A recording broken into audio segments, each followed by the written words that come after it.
alive! It's alive! It's alive! It's alive! Dominic Lawton can be wild. Welcome to the Bad Movie Cult.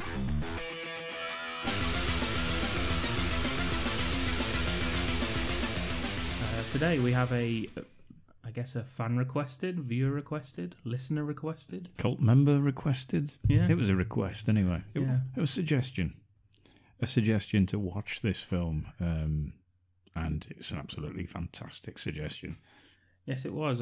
Do we have the name of the person that suggested this? Karen Sangster. Yes, she turned up on Facebook, threw this in there, and just let the magic happen. It's as easy as that. If you have a suggestion for a movie, please do get in contact with us through the Facebook page. Just search Bad Movie Cult. There is a group there. Or you can do the same thing through our email, badmoviecult@gmail.com. Twitter, same thing. Jump on, throw us suggestions, anything. I mean, you know by now we'll watch pretty much anything. We'll literally watch anything.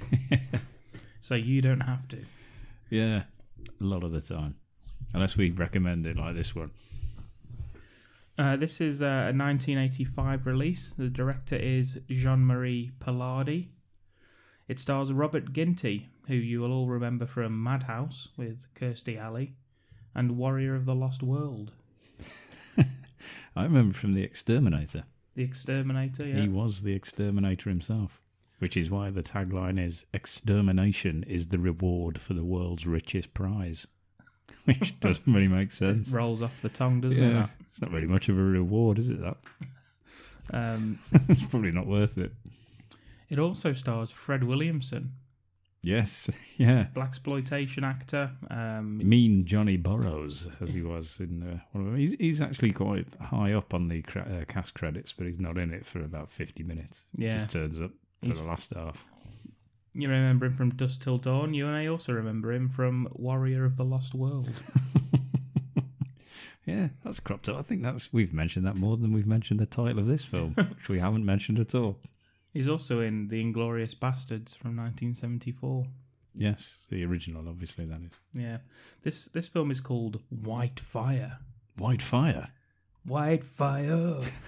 He gets his own theme tune, and what I just did there is pretty much what everybody does when somebody says white fire. Yes. They just say it back to them, questioning it.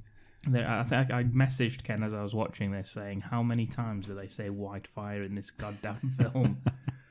And I, of course, messaged back, don't you worry, I've counted it. I've got the plot written down here, Ken, because I had to find the plot, because as I was watching it, I kind of lost what the plot was at various points. It's easy on distraction, isn't it, this film? Yes. Shall I read it out for you? Read it out, and we'll see if it matches what happens. Jewel thieves Bo and Ingrid target the legendary White Fire diamond. White Fire? White Fire. A priceless rock so hot, it actually burns those who try to lay their hands on it. Pointless again, then, isn't it, really? Why would that be expensive, then? They undertake an outrageous plan. You fucking got that right. Yeah, it's slightly outrageous, isn't it? Involving plastic surgery and explosives to infiltrate the mine where the diamond awaits. Isn't it plastic explosives? They just added the word surgery. Yeah. But the plan hits an unexpected snag with the arrival of smooth-talking badass Noah Barkley, played by Fred Williamson. There's Fred. There he is. And that's the plot. Yeah, it doesn't really tell you half of what goes on in this film, does it? Oh man, what a great recommendation. Right, let's crack on. Let's start. Seismograph readings indicate white fire. A carbon diamond of great size. White fire. White fire. The legend purports that the white fire has fatal powers. We got some competition, Sam. Some Italian woman named Sophia seems to be the leader.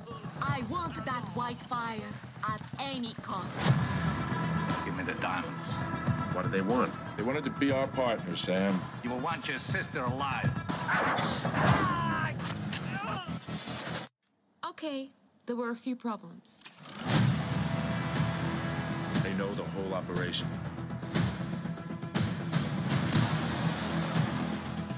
I detest physical violence. What's one lousy life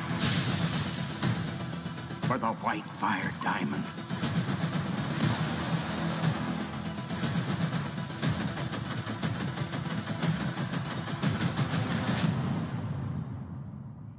Don't you see? If we can get it, we can finally leave this place forever. You sure you want to go through with this? I'm doing this for you, Why? because I love you. You take it easy. Don't worry about me.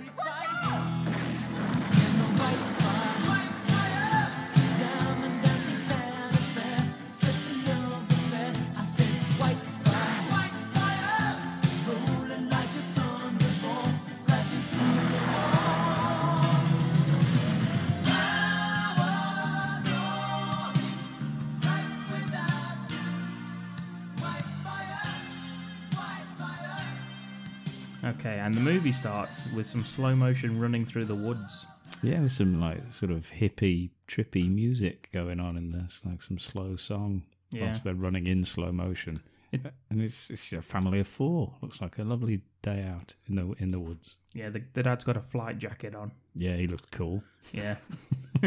It's nice later on that the son actually carries over the look that the dad's got there, all white. He has got some odd looks on him, though, Robert Ginty. He dresses very unusually. Yeah, lots of slow-mo going on. The father separates, tells the mum to... Yeah, it turns out it's not actually a family trip. They're being chased by unidentified military. So some soldiers are just chasing them. Yeah, straight from the costume shop, these boys.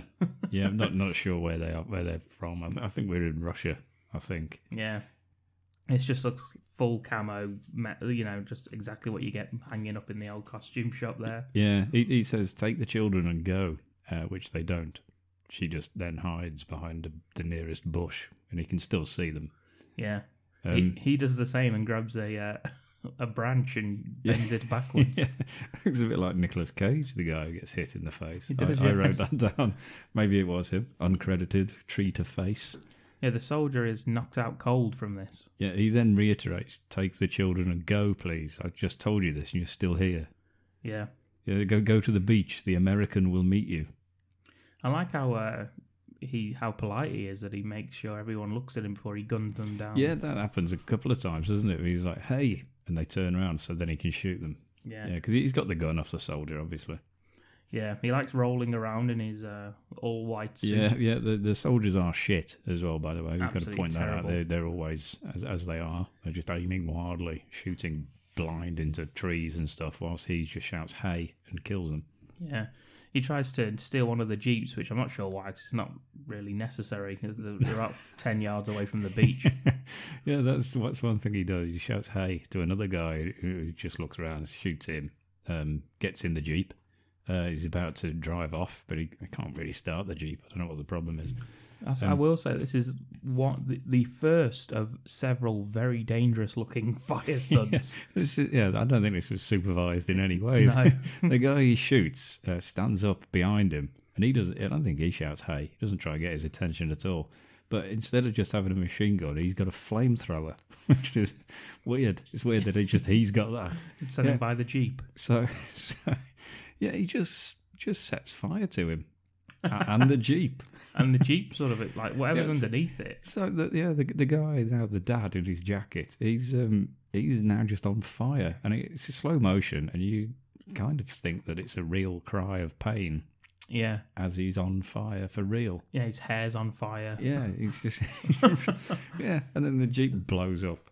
And whilst they're both still there. Yeah, because it must hit the gas tank underneath, and that gives the extra explosion. Yeah, it's like neither that of them engulfs. Yeah, it's like one of them's running off because he's actually been set on fire, and the other bloke's just stood too close. And so I think they both died, unfortunately, during that scene. The actor who, obviously the stuntman who's the flamethrower and Russian, he in the slow mo looks genuinely fearful for the guy who's on fire. Yeah, He's because he is on fire. I like how he's dead on the floor, the dad, and he comes over and just Just burns him again. puts him on fire a little bit more just to make sure. Yeah, well, that's the end of him. He didn't last very long. Yeah, and as I say, anytime there's fire in this film, not just the white fire kind, but actual fire, it looks like people are being actually burned alive. Yeah, they've really not supervised anything on stunts.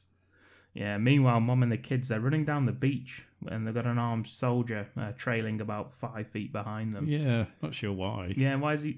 Not sure why he's just jogging behind them. He has got a gun. Yeah. He's got a machine gun, but he's just running behind them. And I think he just remembers last minute that, oh yeah, I actually do have this. And it's like the way they're running, it's like they're not trying to hide or anything. They're not zigzagging. They're not making it difficult at all. They're just walking straight down a massive open beach. Yeah. And he does eventually shout halt, which they do. So he could have said that a bit earlier, to be honest. Could have saved himself a bit of time, bit of cardio. Yeah, I mean, the kids don't halt, the mum does. Yeah, she does. Yeah, they don't understand it, the kids. Yeah, and he shoots her dead. So he shouldn't really have halted after all, should he? That was one of those, like, I fooled you. Yeah, she's just gunned down on the beach. And looks like, I don't know, there's like a moment where the soldier is just staring at the kid, like a fucking Michael Jackson video. It is weird, yeah, because we get the music comes on again, the slow sort of trippy ballad that we've got. The kids are upset because their mum's dead. And then the soldier is just staring at the kids, and then the kids are staring at him, and you think, go on, shoot him. Yeah. Go on, shoot them. It's the 80s. You used to do that in films. Go on, shoot the kids. Instead, the Earth Song by Michael Jackson plays. And they just nod at each other, and he adopts them, and they live happily ever after. He falls to his knees in slow-mo. Ask for forgiveness. They forgive him, anoint him with the waters of the sea, and they go and live together as a new family. Beautiful. No, it doesn't happen. No, a big guy turns up and just breaks the soldier's neck. Yeah, this is the American that the dad was saying that they were going to meet on the beach. And I was mentioning, right, they've all got guns as well, these Americans. There's loads of them. There's about like 12 of them turn up. Why the hell didn't they shoot the other soldier before he killed their mum? It's a bit harsh, wasn't it? As I said, it's an open beach. They couldn't have just arrived from upwards or anything. You've just fallen onto the beach. They've been watching the whole thing. Yeah. Anyway, he's dead. I mean, yeah. I don't know why he snapped his neck either. I say you could have shot him. Yeah. Yeah, this guy's called Sam, and he's here throughout the whole film, so hello, Sam. Yeah. Unusual. We get the theme song. Yeah. And it's a beauty. It cuts Istanbul, spelt with an M. Yeah. I'm not sure if that is how he spelt it back then, but it's incorrect. We used a lot of M's when we shouldn't have back in the 80s, if you remember. It was peak time, wasn't it, back then? Well, we cut to 20 years later. That's where we should be. Yeah. We're 20 years later in Istanbul. Probably 30 years later, judging by the look of our hero. There's no way he's 30 years old. Anyway, yes, we do. We have a theme tune, and it is an absolute cracker. It's fantastic.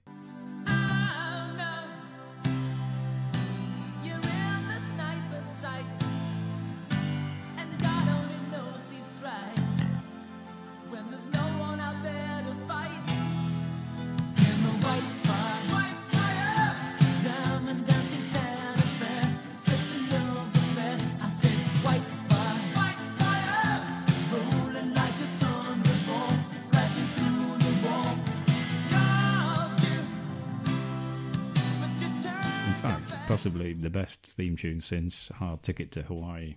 Yes. I'm not sure if this is as catchy as that. Well, no, but, you know, it's more obvious. Yeah. It's. I got some lyrics here. We got, oh no. That's how it starts. That's what I thought. You're in the sniper's sight, and God only knows he strikes when there is no one out there to fight. Yeah, meaningless. Give me white fire. Yeah, white fire. Diamond dancing sad affair, such a love affair. I said white fire. White fire. Rolling like a thunderbolt, crashing through the wall. Superb. Oh, they don't write them like that anymore, do they? Absolute nonsense. Rolling like a thunderbolt. Crashing through the wall. That's what they always do. Oh, God. That's what they always do. I'm a sniper and I shoot when there's nobody there. Yeah. That's pretty much what the first bit was. But God only knows he strikes when there's no one to fight. Oh, no. So what's the point? What's the point of having a sniper at all if you've got no one to fight?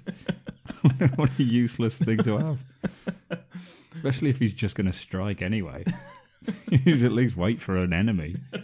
Bloody idiots. We meet... it's Bo and Ingrid, that's who we meet, and they're now professional thieves, or...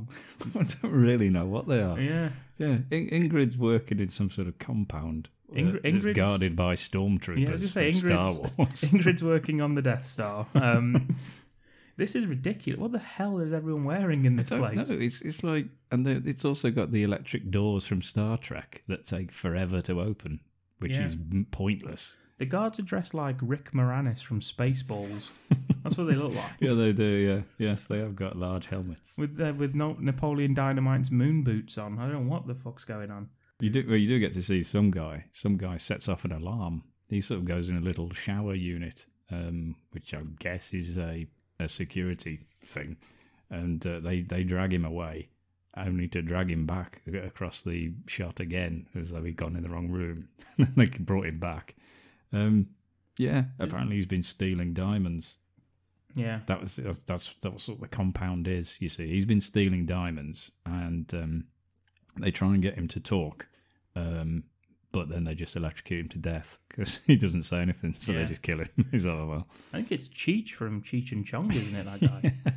Yeah, Ingrid watches him as well. She peeks through a little spy hole that you can look at the torture if you want to. Yeah. She does, and she seems to enjoy it. Yeah. She's not bothered by it anyway. She just watched a man electrocuted to death, but she's like, okay. Yeah. So yeah, she works at this diamond mine, and Bo, I believe, has a job just driving around the desert in lots of denim. Yeah, in double denim, where it's nice and chilly, isn't it, over there? And double denim, just sort of just turning up and stuff. I don't really know what he does. No, he's just there a lot, isn't he? Yeah. Yeah. Well, but Boris, you see, that's Bo. That's who that is. That's why he's called Bo now. Neither of them are in any way Russian. No, not at all. So, yeah, it does say Russian, although it doesn't really... It's totally meaningless that they're Russian. Yeah. There's no connection back to that later. No. Just, yeah, there you go. She rings up Bo and says, are you taking me on a... I'm going for a picnic, or are we going for a picnic? It's her birthday. I think it's like code, basically, for I have the diamonds. Please bring a picnic basket. Yeah. Like Yogi Bear. Yes. These are the professional thieves we're talking about here. Yeah, we've just seen a guy get killed for stealing diamonds because he went in the shower unit. Well, apparently, friend the director, that's what they call him, won't be able to save her. Because careful, she's the one who's got to go through security. So clearly Bo's just sort of like picks her up afterwards after she's done all the work. Totally all the work. She steals the diamonds, she gets them back out, she works there, and he's just double denim. Double denim picnic basket. Oh, yeah. That was our album, wasn't it? That was a good album as well, that was, wasn't it? Yeah. Double denim picnic basket. Yeah, quite divisive though back in the time. That could be some people didn't like it. Maybe that could be the hero's name for the film pitch. Is that guy that she talks to then, is that the director in his full red outfit? Yes. Yeah, he's wearing like Star Trek style stuff. Why though? He is the director, yeah. I believe his name is Yilmaz. In this? Yeah, the character name. I think he's Olaf. Oh shit. Who's Yilmaz? Yeah, what? No one's called Yilmaz. That's not even a name. Yilmaz. There's someone called Yilmaz. I thought it was him. I don't think there is. Anyway, she gets out of the place. He picks her up in a there's a Jeep with an eagle stenciled on the hood. American Eagle. And it looks like that they've got a clean break for all of 30 seconds before the Libyans from Back to the Future turn up. Yeah, do you know how she gets out of the compound? Do you like that? Do you like how she does it? Well, she just walks out.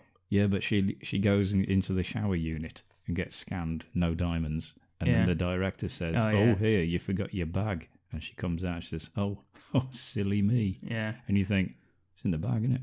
Yeah. But he looks in the bag as well, so I think he knows about all this. I don't really get what's going on in this bit. Yeah. Because as she leaves, he picks her bag up and he looks in it. So he must have seen the diamonds.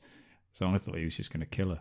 But that would have been too soon. Well, my theory on that is that the diamonds are in a black bag, and if it's dark inside a bag, isn't it? So he couldn't see it. Yeah. All he could see was like makeup and a hairbrush. And darkness. And just simple darkness. Yeah, like in every woman's handbag.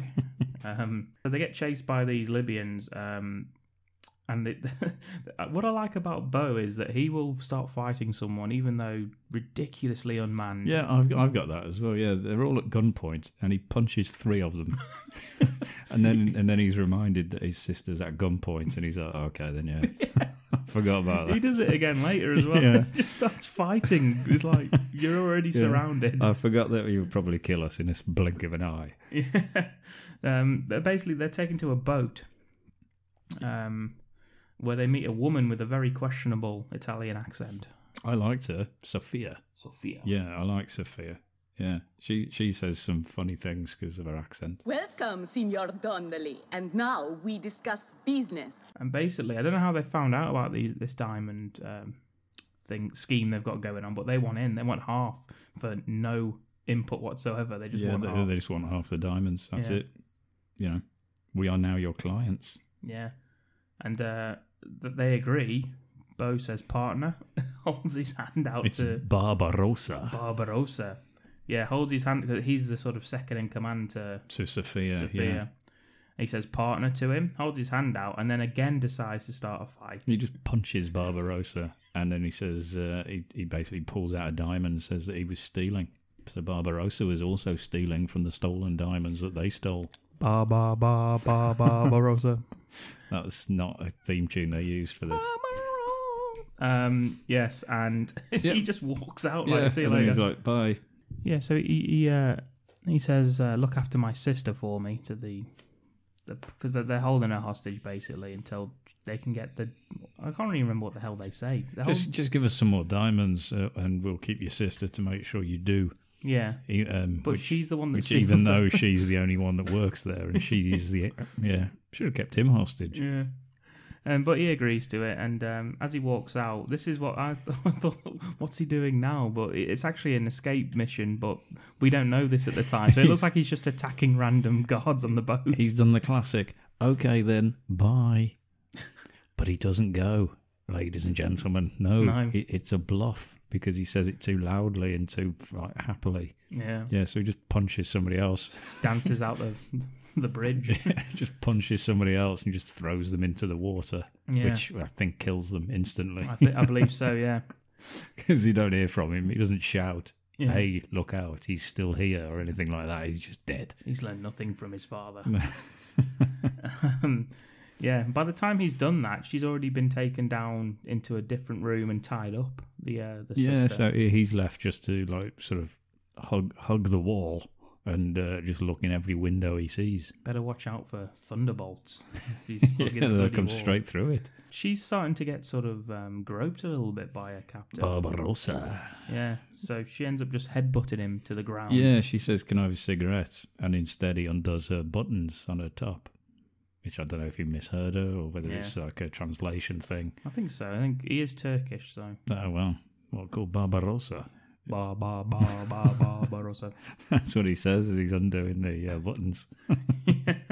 I like how as soon as she headbutts him, Bo's in the room already. Yeah, well, it's because he was looking through the window. He's found them instantly, looking through the window at his sister get groped by Barbarossa.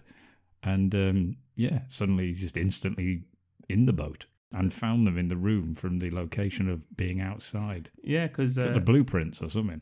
As you said, there's no door outside that he can just simply walk through. No, he just appears. They have a little joke, about him taking too long and all that. And yes, it's very nice of him to not want to. He's a solid headbutt actually, but knocks Barbarossa sparked out. Yeah, it is nice of him to say, "I didn't want to interrupt you," because she was in the middle of getting raped. So that's nice. Yeah, I thought it would be fun. Yeah, more on that later from Bo. Yes. More besides. I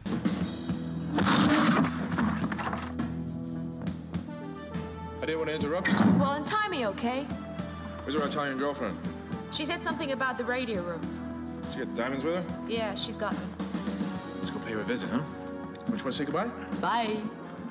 Yeah, we cut to the radio room. They're where we very get easily a up double KO on this one, which is just by sort of like karate chop.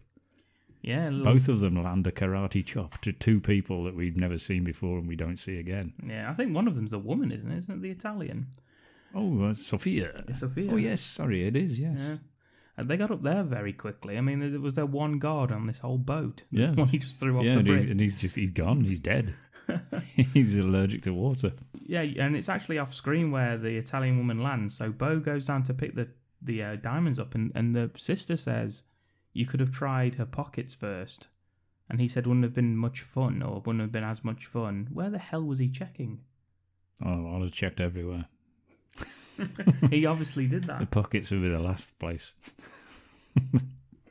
I like how they escape the boat, and there's people around just working as normal as we get gunfire. Yeah, I've deaths. noticed there's an awful lot of background, just people watching what's happening, as though they were just told, look, there's going to be a film, don't interrupt, but you can watch. Yeah. So they've all gone, yeah, okay, that sounds like good fun. Yeah, and others are just working still on forklifts and... Yeah. Oh, quite right. There's work to be done. It's the busy docks. Yeah. Yeah, so they run away. Let's go. I think it's one of the things they say, which the other one probably hadn't thought of that. They were just going to stand still for a bit. Like the mom. Yeah, halt. Okay. What's the worst that could happen? You got people with wooden staffs, chains. Yeah, it's just as a crate. There's a crate that gets dropped almost like just to kill them. We're just going to crush them with a crate. We're not sure who's operating that crane or anything. Probably the bad guy from Double Impact. Oh, yes. Still there, still learning his trade. Back in the 80s. Yeah, he had to come up somewhere, didn't he? Yeah. Yes, and we end up with Bo killing a few people with a chainsaw. Yeah, it escalates quite quickly, doesn't it? There's a guy from out of nowhere who's literally sort of like just hidden behind a box, just runs out with a big stick and just decides he's going to fight them. Then you get some nunchucks. They're just fighting with some nunchucks. She beats her assailant and then just runs past Bo fighting about 8 people. She just runs away past all that. She's not going to help him. No. It's I don't know why none of them have got a gun. No. It seems weird, doesn't it? Because they all had guns on the boat. I don't know whether you're just not allowed them when you're off deck. Yeah. You have to hand them in. International waters, they can't get done for it. And then there's some knife. There's a knife. He throws the knife. Suddenly there's a guy with a chainsaw who's not even supposed to be in the film. I don't think he just was there. He just puts it down and he runs just off. puts it down and leaves. So he's not even a bad guy. No. He's just using a chainsaw. And he puts it down. Bo picks it up, starts waving it about the place. Some boat hooks coming at him, and something on a chain. I didn't really know what that was. Just sort of swinging it on a chain. It was the sink plug. Yeah, it was something. It was a very unusual thing, but it didn't work anyway. So we get a knee. You get chainsaw to the knee. Yeah, which is a bit weird. Quite graphic. Mm. And then to the stomach. Obviously, you always get one across the stomach. Yeah, doesn't stop people fighting though. The chainsaw. Yeah, I like how the sister takes a leaf out of Anchorman. The Anchorman playbook and stabs a man in the heart with a trident. Yeah, she just finds a huge speared trident and just throws it straight through the back of a man. I like the way that they not seem to be worried he's got a chainsaw, and they still think, well, we'll probably be able to beat him with this hook. Yeah, I've got a bit of rope here. Yeah, I fancy my chances. I've got a bath plug. They might like attack him with. Yeah, none of them seem to be like, oh shit, he's got a chainsaw. They just think, well, we'll still overpower him. Yeah. And they just run at him and get like sawn up. I also like how they pay some guy to give them a lift on his speedboat. Why is his speedboat tied up at the docks? Yeah, There's loads of workers. With all the cargo ships. Yeah, and his wife's there topless. Yeah, tits. Yeah, he's got very little shorts on, the man, hasn't he? Yeah. And she's got even less on. Yeah, they're at the docks and she's sunbathing with her tits out at the docks. Yeah, they say hello. Yeah. They do say hello. And then they very, very slowly escape. Yeah. Because for a speedboat, it's not got a lot of speed to it. There's got to be careful, I suppose. It's the smallest ship in the yard, isn't it? Yeah. Yep, and off they go. Yeah, this is when we see Sam again, the American from before. I think actually we've already had the theme again, haven't we? Yeah. We get the theme again as soon as she uses that trident. We get the theme. White fire. White fire. Yeah, which is nice. Is it always nice to hear it? Yeah. Anyway, yes. Then it's back to Sam. Yeah, it fills Sam in on the details of Sophia, the deal, Barbarossa, and yeah, I like how Sam said they're joking around, and then Sam just stops and says, "You know, this is no laughing matter," and he just says, "You're right," and that's it. Yeah. Well, you know, Sam's the anchor to all of this, isn't he? He's the emotional centerpiece. Yeah.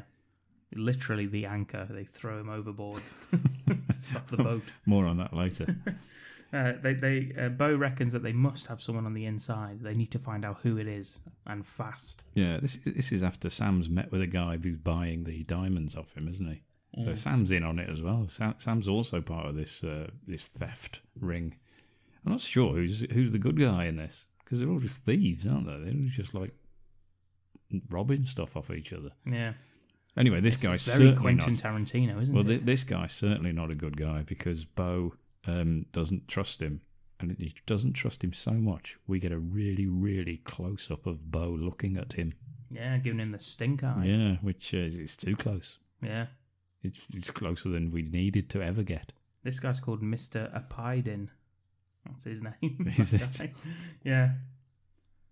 Yeah, there's Mr. Apaydin seems very, very, receptive to the idea. He's fine with the whole thing. Yeah. Yeah. He says, they're moving in on our territory, and he says, that'll be okay, though. Yeah, they want half for doing nothing, but yeah, that seems fine. He says, we're already in a lot. It's okay, we'll still have enough. We'll just lose 50% of it, though. Yeah. Imagine that on Dragon's Den. He'd be shit. Yeah. I think we get about 3 crash zooms of Bo's eyes. That's what I mean, yeah. He just doesn't trust him so much. The zooming in on his face with distrust all over it. Yeah. And then we cut to Aladdin's cave. There's some fuck with a pickaxe. Stumbles across white fire. Yeah, there's like huge JCB diggers and everything. He's just stood at the bottom of the hill. And you think, that's where all that dirt's going. You'll be crushed to death, you idiot. Yeah. Yeah, but sadly that wasn't what was going to happen. It was much worse. Yeah. He sees white fire and he seems to know already what it is. I think he says it. Yeah. He says it, in fact. So he's familiar with it. Yeah, and he says it twice to himself. He's on his own and he says it twice to himself. The words white fire. And tries to pick it up and burns his hands to pieces. Yeah. And off he goes to tell the director Olaf. Yeah. And then they say it again, twice. He tells him he's found white fire. Olaf says, white fire? And it's like, yes. and then they tell Ingrid about white fire. And she says, white fire? And he's like, yes. Honestly, I don't know what it is about this. It's like they seem to all know what it is, but they just can't believe they're hearing it. Yeah. It's incredible. Yeah. It's just like the immediate reaction is just to repeat it as a question. Yeah, it's probably because they think it sounds like some sort of men's aftershave. And I think to be honest, when she questions it, he reiterates and says it again. I'm pretty sure he says it a third time, just to make sure she definitely knows that is what he said. Oh, he does. He ends up taking Olaf and Ingrid to see it in the mine, and just the very sight of it is enough for Olaf to kill this man.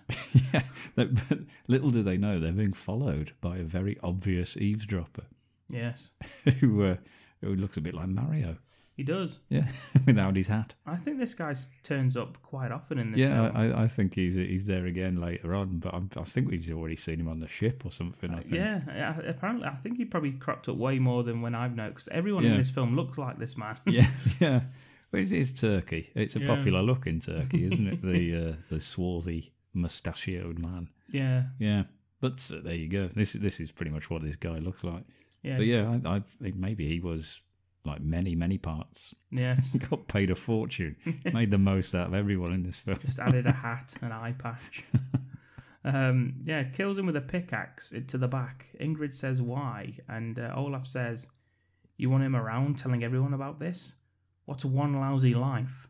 for the white fire diamond. Yes. It's ours. It's been there for 1,000,000 years. Like, what?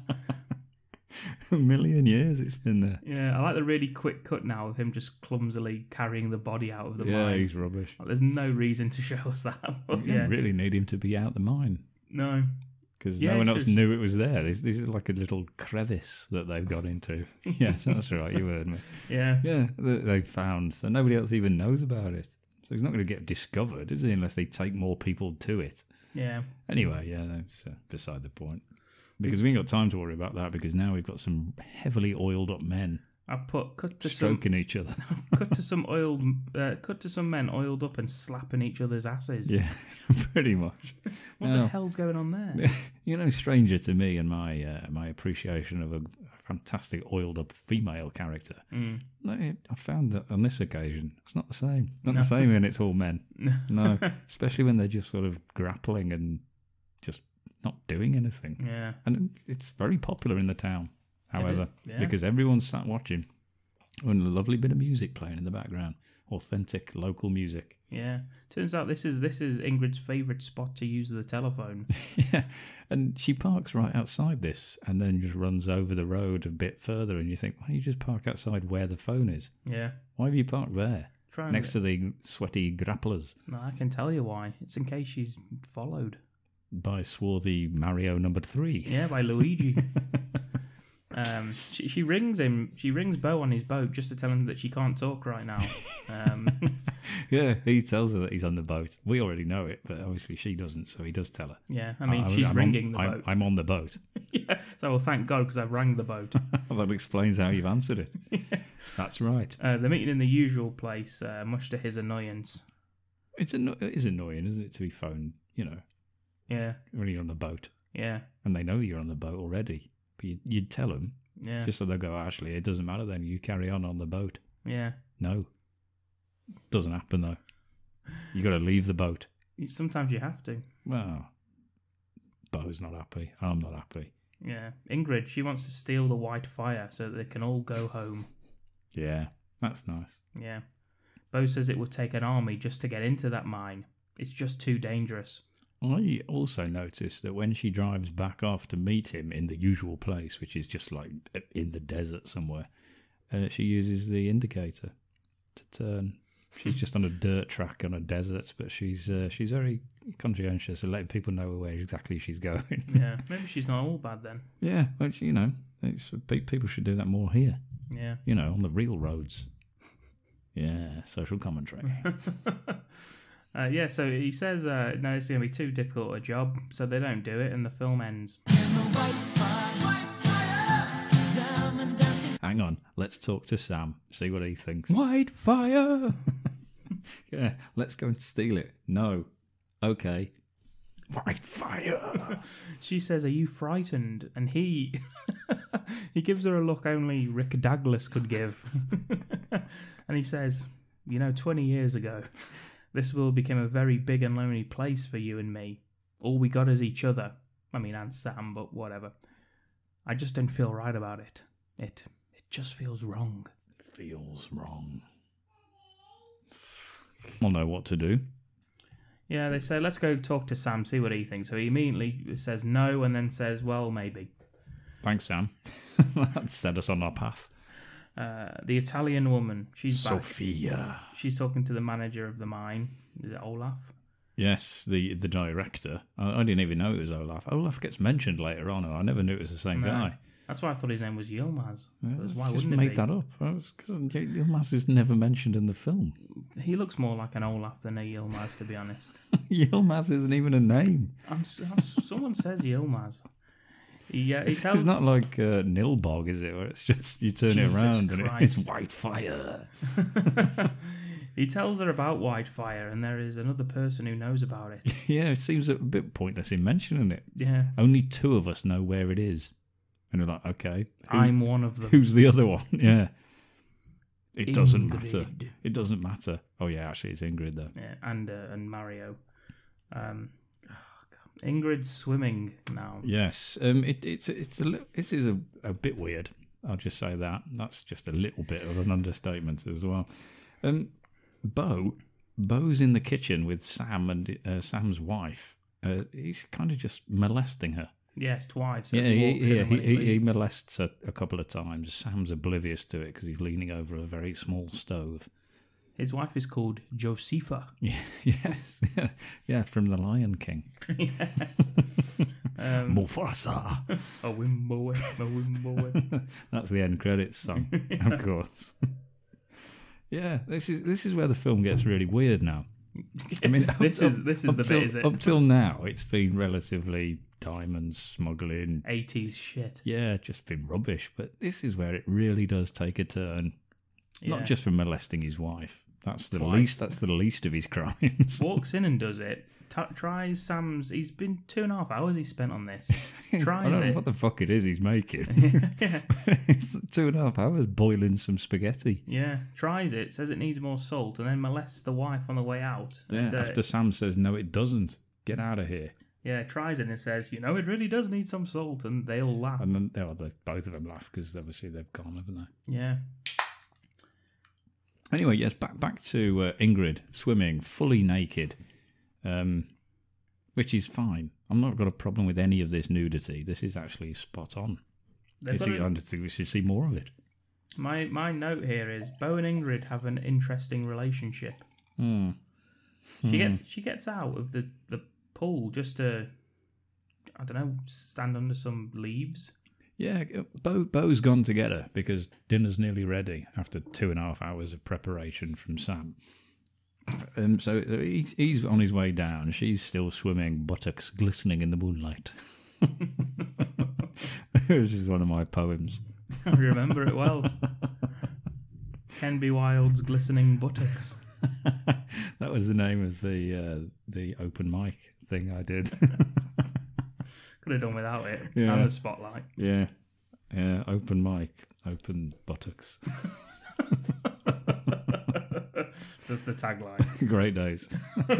I was never invited back. Should get that on a t-shirt for you. I've got one. He used to sell them £5 outside. Yeah. Hawking them for cheap. She goes there to go into the shower next to the pool, and he starts rustling the leaves over her head, and she looks up and like, "Oh, Bo, you mental bastard. You freak." And he comes down and just grabs the towel that she's got round her and just rips it off and says, "Goodness, you certainly don't look like anybody's kid sister anymore, do you?" Yeah.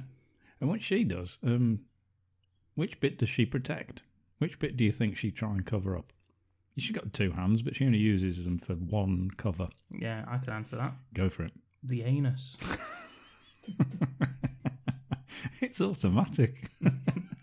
Automatic anus. It is with Sam, with a bow around. Not Sam. He's upstairs counselling his wife about the molestation she's just undergone. Yeah. No, he's straight down to molest his own sister. No, she covers up her breasts, of course, leaving her pubic region perfectly on view. And, mind you, it should be warm enough down there. she got her thermals on. They don't seem to. It was the 80s, though, wasn't it? They all had that. I was asked if, do you think that was a merkin? By who? By Karen, who suggested the film. By Karen? Yeah. Jesus Christ, Karen. I know. I only just met Karen. She's talking about a woman's vagina to me. Yeah. I said no. I zoomed in and it was all above board. So to speak. They don't seem to have any friends, these two, other than each other, and they spend all of their time together. And Bo sort of stares at her lovingly as she turns, and he says to her, "You know, it's a pity you're my sister." Yeah, it does, yeah. Which sounds a lot harsher when it's just said like that, but he means it in the... It's worse when he says it. Yeah. Yeah, because you can see his face as well. Yeah. It's horrible. And he throws the towel back to her, and then she just carries on swimming. Yeah, she goes, anyway, I'm going for a swim. It's like, what? Why does he get out of the pool then? Jesus. He goes back up, says dinner's ready in 10 minutes. Even though he's been told to go and get her because it's ready now. Yeah. Yeah, go and get her and try not to molest her. She is your sister. Well, that's a shame. Yeah. You might as well have said. Yeah, well, it's too late for that because he already has. And we get a creepy peeper now. She's already had to deal with her brother.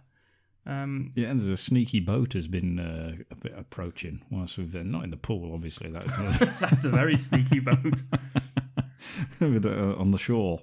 The dog, nice dog called Dusty. Yeah. The dog growls. That's fine though, because I don't care about that. He's just like, Dusty, let him out. Ingrid asks who's there, and I've got 3 suspects. Bo. All of them are Bo, yeah. Sam. I've also got, maybe it's Can Be Wild. Well, you know, I did enjoy the scene. And if it was you, all you'd hear is... Yeah, which she didn't hear. So it wouldn't have been me. No. It's Sophia's henchman.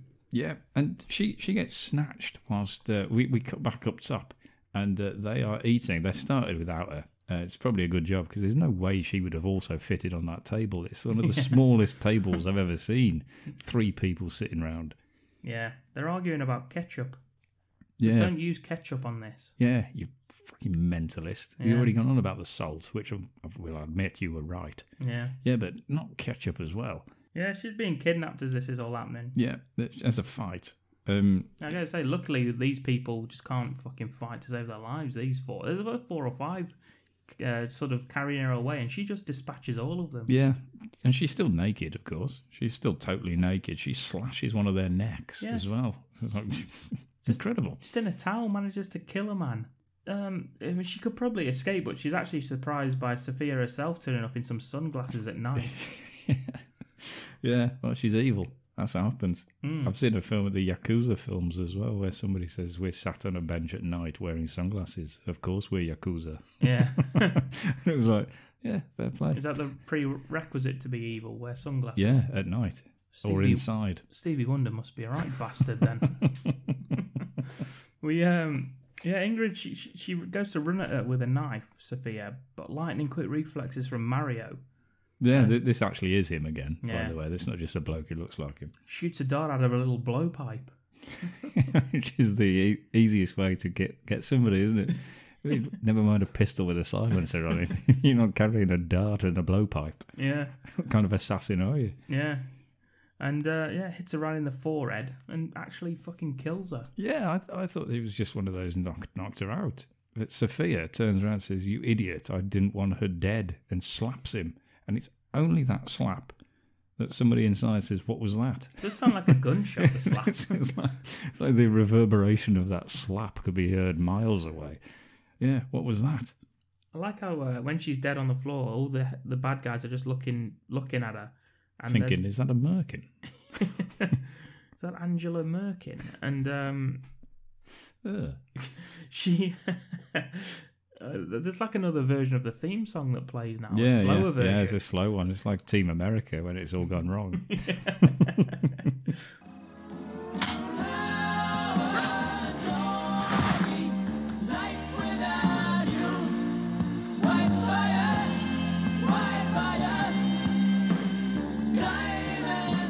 Bastard! I told you I wanted her alive! Sam's wife, Josefa. That's not what you said earlier, was it? Josefa goes outside thinking she heard the dog making noise. She ends up finding Dusty. He's dead, just dead at the foot of the stairs. Yeah. And when we cut back to the 2 guys, Sam and Bo, and this is a staple for like meaningless dialogue. When he just starts talking about when he used to be a high school footballer, Sam. And it's just like, yeah, it's probably before your time, but you remember? And he says, yes. And it was like, well, it's not before his time. He does remember him. That's a ridiculous opening. And then he starts talking sheer nonsense until Josefa finds Dusty all slashed up. So at this point, she does scream. Yes.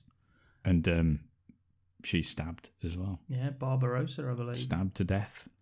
Yeah, they run out at lightning speed. As soon as they hear that scream, they're pretty much already on their way out of the door. and this happens again later on. I don't know if you notice this, but Bo practically throws Sam off the stairs and says, You go and look over there. He almost just chucks him onto the ground. Yeah. We should point out Sam's got to be late 60s. Yeah, well, he has to be, because, what was it, 20 years later? Yeah. And he was already like a full-grown, enormous bloke. Yeah. So, yeah, he's literally just nearly thrown him to his death. Throws him over the stairway.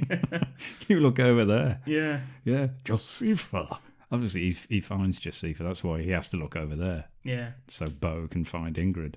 He takes it hard, Sam. Not as hard as Bo takes finding Ingrid. You hear a scream, and he's cradling Ingrid as a love song plays. Yeah, they get a slow song, and then a freeze frame of his face. And then we get the opening scene again of them running. What a fond memory they must have had. Yeah. Running from soldiers before their parents were killed. Yeah, I like the freeze frame of his face.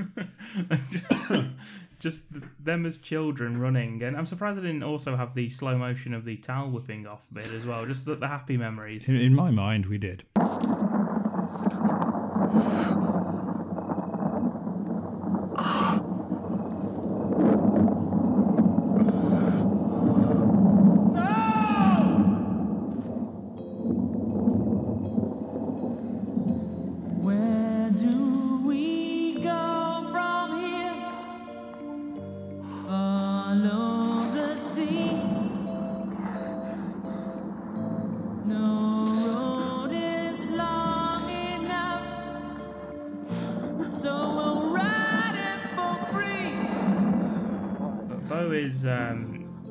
He's distraught. He's absolutely crushed that Ingrid is killed. And takes to just looking sad, looking out to sea. And throwing some stones in. Yes. It's a classic grief reaction. Yes, as he's wearing a pink scarf. Yeah, it was Ingrid's. Oh, was it? It was Ingrid's scarf. It looked like Rambo. You know, like in Rambo. Where it takes that strip of material and changes his headband. Yeah. Yeah, that was hers. Jesus Christ. Well, at least he picked something. Could have been worse. Could have been wearing her pants. Yeah, or that towel. Yeah. Just wears that. Just on his head. Just wrap round him. Wears nothing else. Just the towel. Imagine if the rest of the film was him just walking around in that towel. Yeah. Jesus. That would have been fun, wouldn't it? Yeah, and Sam does it as well, just as a way of camaraderie for Josefa. He dresses up as her. Sam lets Bo molest him as a tribute to his wife.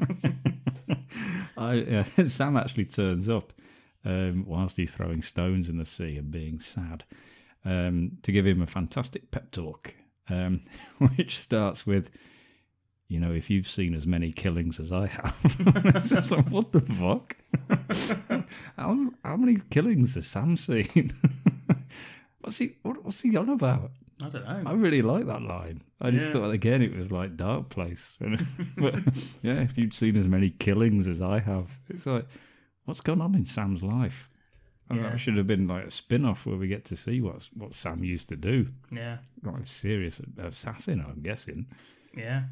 And Bo gives him short shrift. Yeah, he doesn't like that. Yeah, he's like, shut up. Don't give me this life goes on spiel. Yeah, he seems to totally forget Sam's also lost someone. Probably someone, you know, he's been married to for forever. Yeah, but, you know, Bo was married to Ingrid in his mind. That's true. From day one. He can't even bear to hear Sam say her name without grabbing up on him. Yeah, and he's out of there. Yeah. He's gone. He's not having it. Sam's just left on. I don't know how he's got there, but he's left there. Yeah. Bo goes to the bar to drown his sorrows, and he's joined by a woman. I don't know if you noticed, but the pianist, the guy playing the piano in the bar, is playing the same song that we've just heard over on the soundtrack whilst he's upset, or whilst he's all sad. Probably requested it. Yeah, play this one, and just sings the whole thing to him, and he's like, yeah, okay, I think I'll play that. Yeah, it's the same song, the same sad song that Ingrid died to. We've got some bloke on a piano doing it for us. This is a nice touch. I really like that bit. It just made me laugh, that.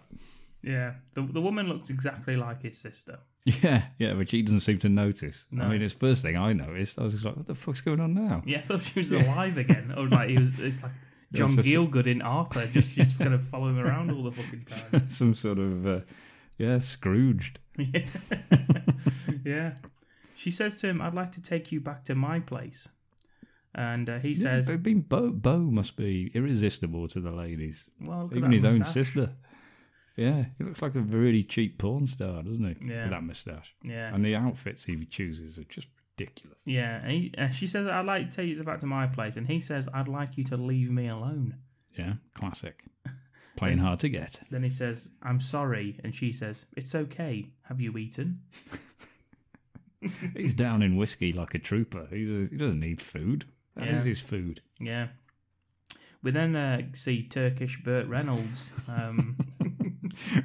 We also get a real close-up of the barman for no reason whatsoever, just sort of standing there from the neck up. Just from the neck up, just like, what? Yeah, Burt Reynolds comes sloping into the scene. Over comes Alberto. Yeah, stumbling over, starts like putting his hands through her hair. And Bose says... it looks like you've got an admirer. He's like, well, yeah. It's unwanted. I don't know if you've noticed. If you've ever been an admirer. Yeah, well, he has, obviously. Yeah.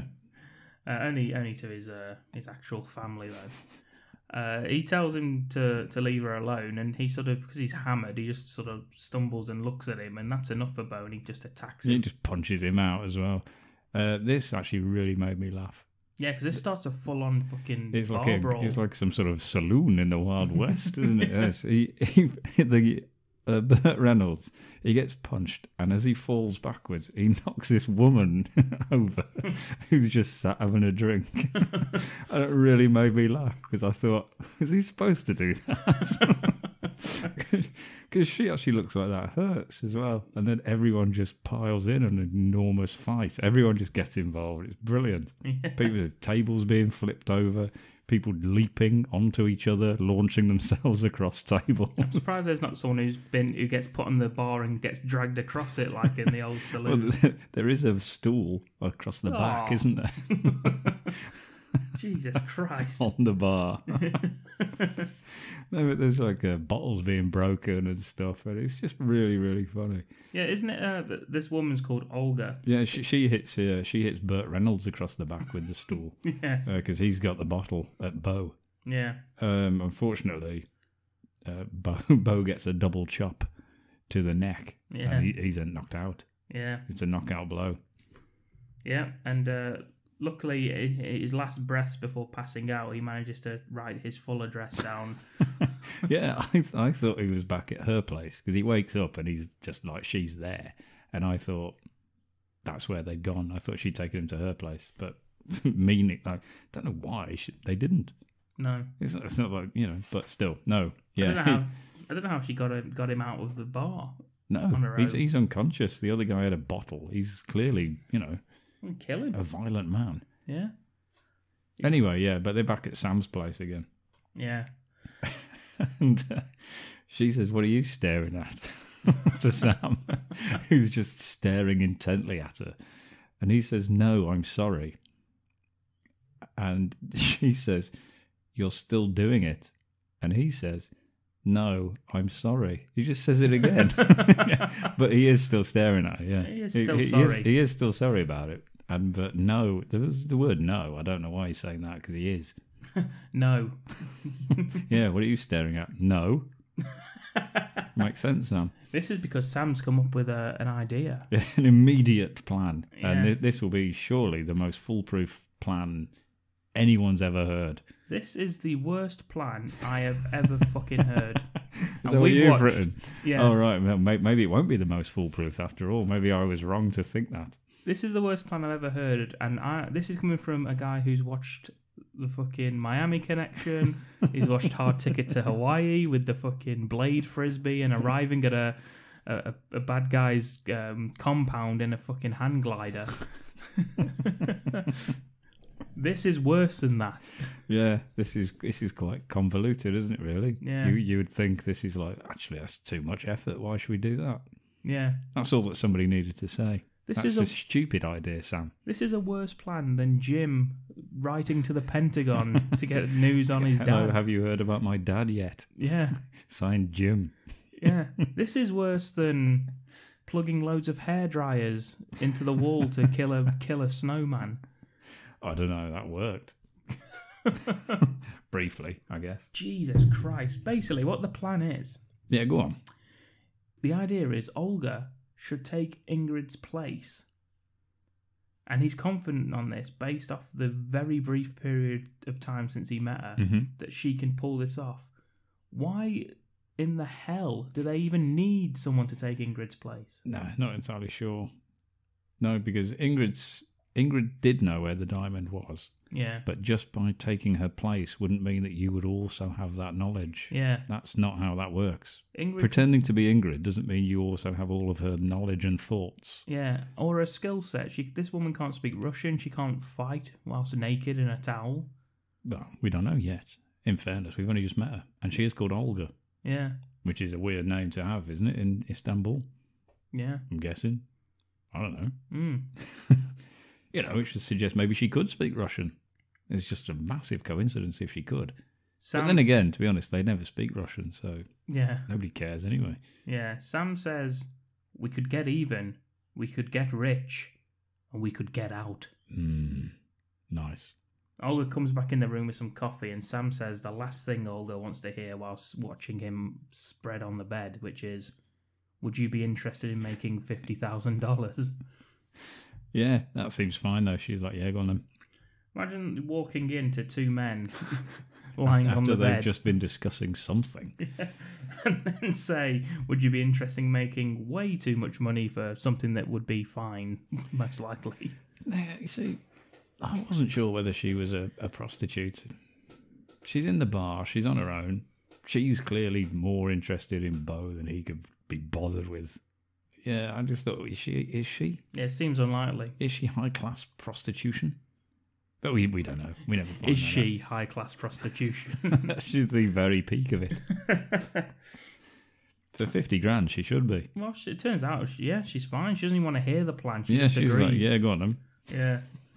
I would like to earn $50,000. This is the first shot of Beau's grief scarf, and he's wearing the little pink scarf as he's walking down the beach. Yeah, and an open denim shirt, and I did actually put, he's got her sash on like some gay porn actor. Yeah, it's just tied around his neck at Yeah. an angle, and just it's like underneath the shirt, actually around his neck. It's quite ridiculous. Fucking ridiculous, and he's trying to teach Olga some Russian to sound like Ingrid. Yeah, but she never spoke Russian. Yeah, she snaps at him and says, I don't know why you keep going on about Ingrid and how perfect she was when she can't do it. And unfortunately, this breaks Beau's no mentioning my sister name rule. Yeah, which he probably hasn't said, because why should they not mention her? She's going to pretend to be her. Yeah. She's never going to say her name. Yeah, so he slaps her across the face Yeah. straight away. Get out, have a bit of that. And shouts at her before storming off. Yeah, don't ever insult her. Which I'm not sure she did. No. I think she was just saying, she weren't all that. So I guess that is kind of an insult. Yeah. I mean, she's dead. She doesn't say that.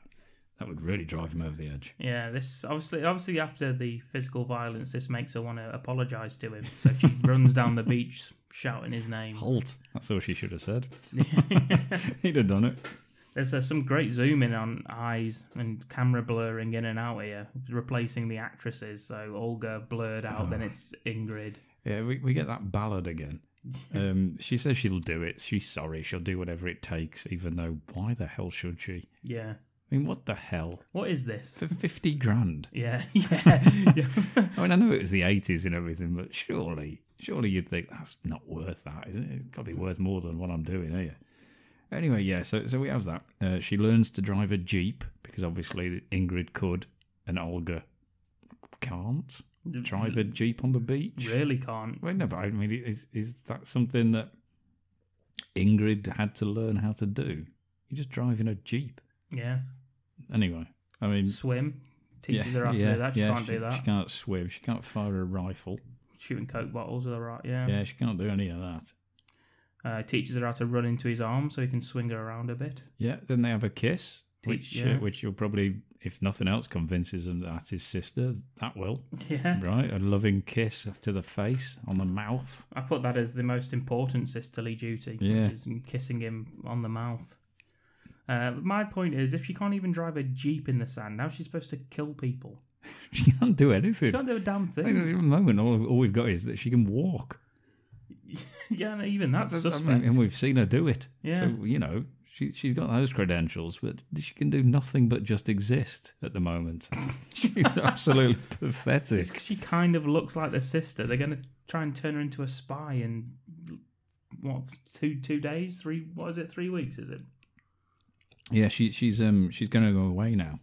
Olga has to go away for 3 weeks. Yes. just so because she's going to have her face taken off. Yeah. I like how Sam is totally perplexed at how names work, because she says that her name's Olga Smith, and he's not having that. He doesn't understand. Yeah. Yeah, he queries Smith. She asks Sam to tell them about the vacation he's taking them on. I don't think she's really understanding the plan if she thinks she's going on vacation. Yeah, and I like the fact that Beau now's having some doubts about it. Yeah. Even though he's just gone through all of that. They've had however long they've been training her to drive and stuff. And now when it's coming to she's gone to have her face taken off, he's like, I'm not sure about this. Yeah. Bit earlier maybe. Yeah, bring it in earlier, Beau. Any doubts? It's a bit late now, isn't it?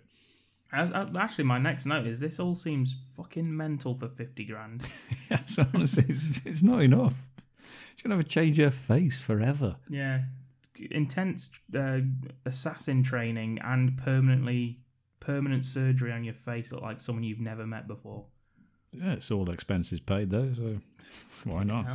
This is our first sign of Fred Williamson. Yeah, we go back to the bar, and in he comes as Noah. This is the 57th minute of the film, so nearly an hour without Fred. Yeah, but he's here and he's talking to Turkish Bert. And he's got his gang of hoodlums. Yeah, and it's it's good because this drunk guy that was in the bar, he's still in the bar and he's still drunk. And he just says, "Screw you." Yeah, he just wants some information on who it was that was here. Screw you, and obviously they have a big fight again. Yeah, he's a very violent man, this Burt Reynolds. Yeah, and they play Russian roulette, don't they? He puts a single bullet in the chamber. Yeah, Noah makes him do it. Yeah. He didn't say, "Can we please play Russian roulette, Noah?" That'd be good fun. This is Turkish roulette. That's right, yeah, we're not mentioning the Russians. Yeah, he puts a single bullet in the chamber, flicks it round, closes it, and then just points the gun at him and shoots, and nothing. So every time he asks a question and this guy doesn't answer, he just shoots again. Right, he does it twice. Yeah. And then he says, "Surely you'll be dead next time." And he goes, "Yeah, probably." Yeah. And he also knows his name. I don't know how anybody knows Beau's name in the place. No, me neither. Because they're all Turkish. He didn't walk in, did he? I mean, first of all, they know where he lives, or they know where he's staying. But what is he? He's got his name written in the back of his jacket, like a school kid or something. Yeah, he's got it embroidered. Tattooed. On the back of his bomber jacket.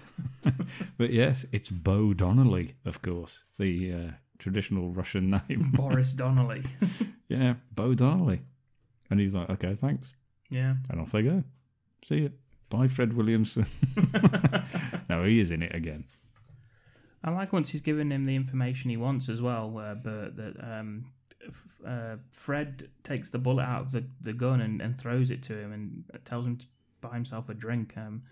I think this made me think that maybe Fred thinks Turkish people use bullets as currency. Well, do they? It seems so. I don't know. Maybe they do. Yeah. Maybe it's just keep it because, that could have been the bullet that killed you. Souvenir of nearly being shot to death. Yeah. I mean, we've all got them. Sam drops Olga off at some sort of hippie commune, it looks like. Yeah, just purely full of lesbian beauties.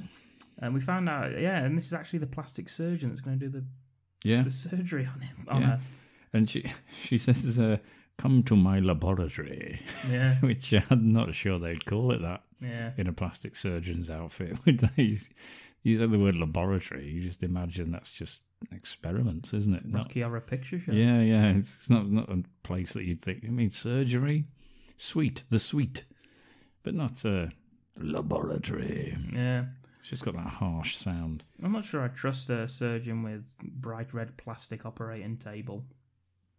I would, because she's surrounded by beautiful lesbians. They're all dressed in bed sheets. Yeah, they do whatever they want. She says a very worrying line. She says that God has given her all the medicine she needs. So this sounds like this could be a potentially very painful operation for Olga.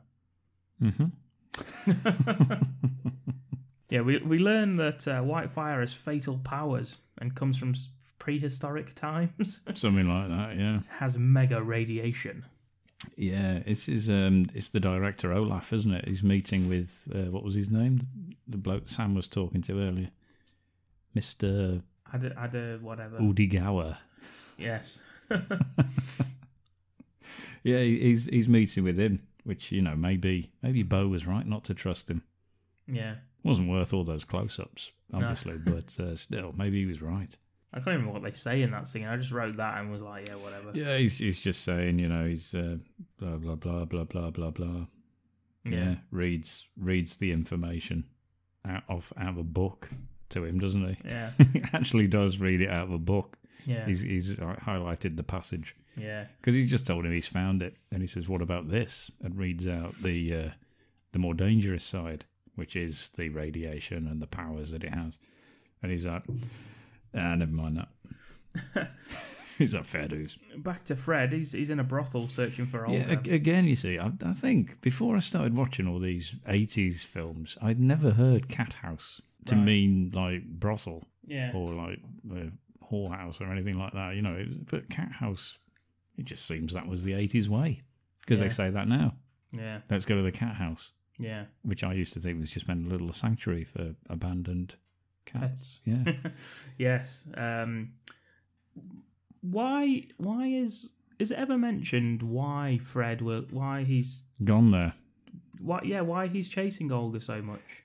Because of Olaf. That's the thing. Yeah. Because Olaf, apparently, she says something though, when he questions why she's called Smith. She said something. I'm sure she mentions Olaf. And I thought, well, Olaf's not called Smith either, surely. Not with the first name Olaf. Yeah. Yeah, so I'm not really sure. I think it's because his partner's Olaf, who is with Olga. That's why I think she's a prostitute. Yeah, I think Olaf and Noah run the ring. If you'll pardon the expression, when talking of prostitution. Yeah, I think so. I think that's what it is. So anyway, what the bloody hell's he doing at this whorehouse or cat house? There's no reason for him to be there. He's looking for Olga. She'll probably be, obviously, when prostitutes run away, they just go to a different. They go to another house. place. Yeah, I mean, they go in. They sort of like storm every room, interrupt men, paying for some sex.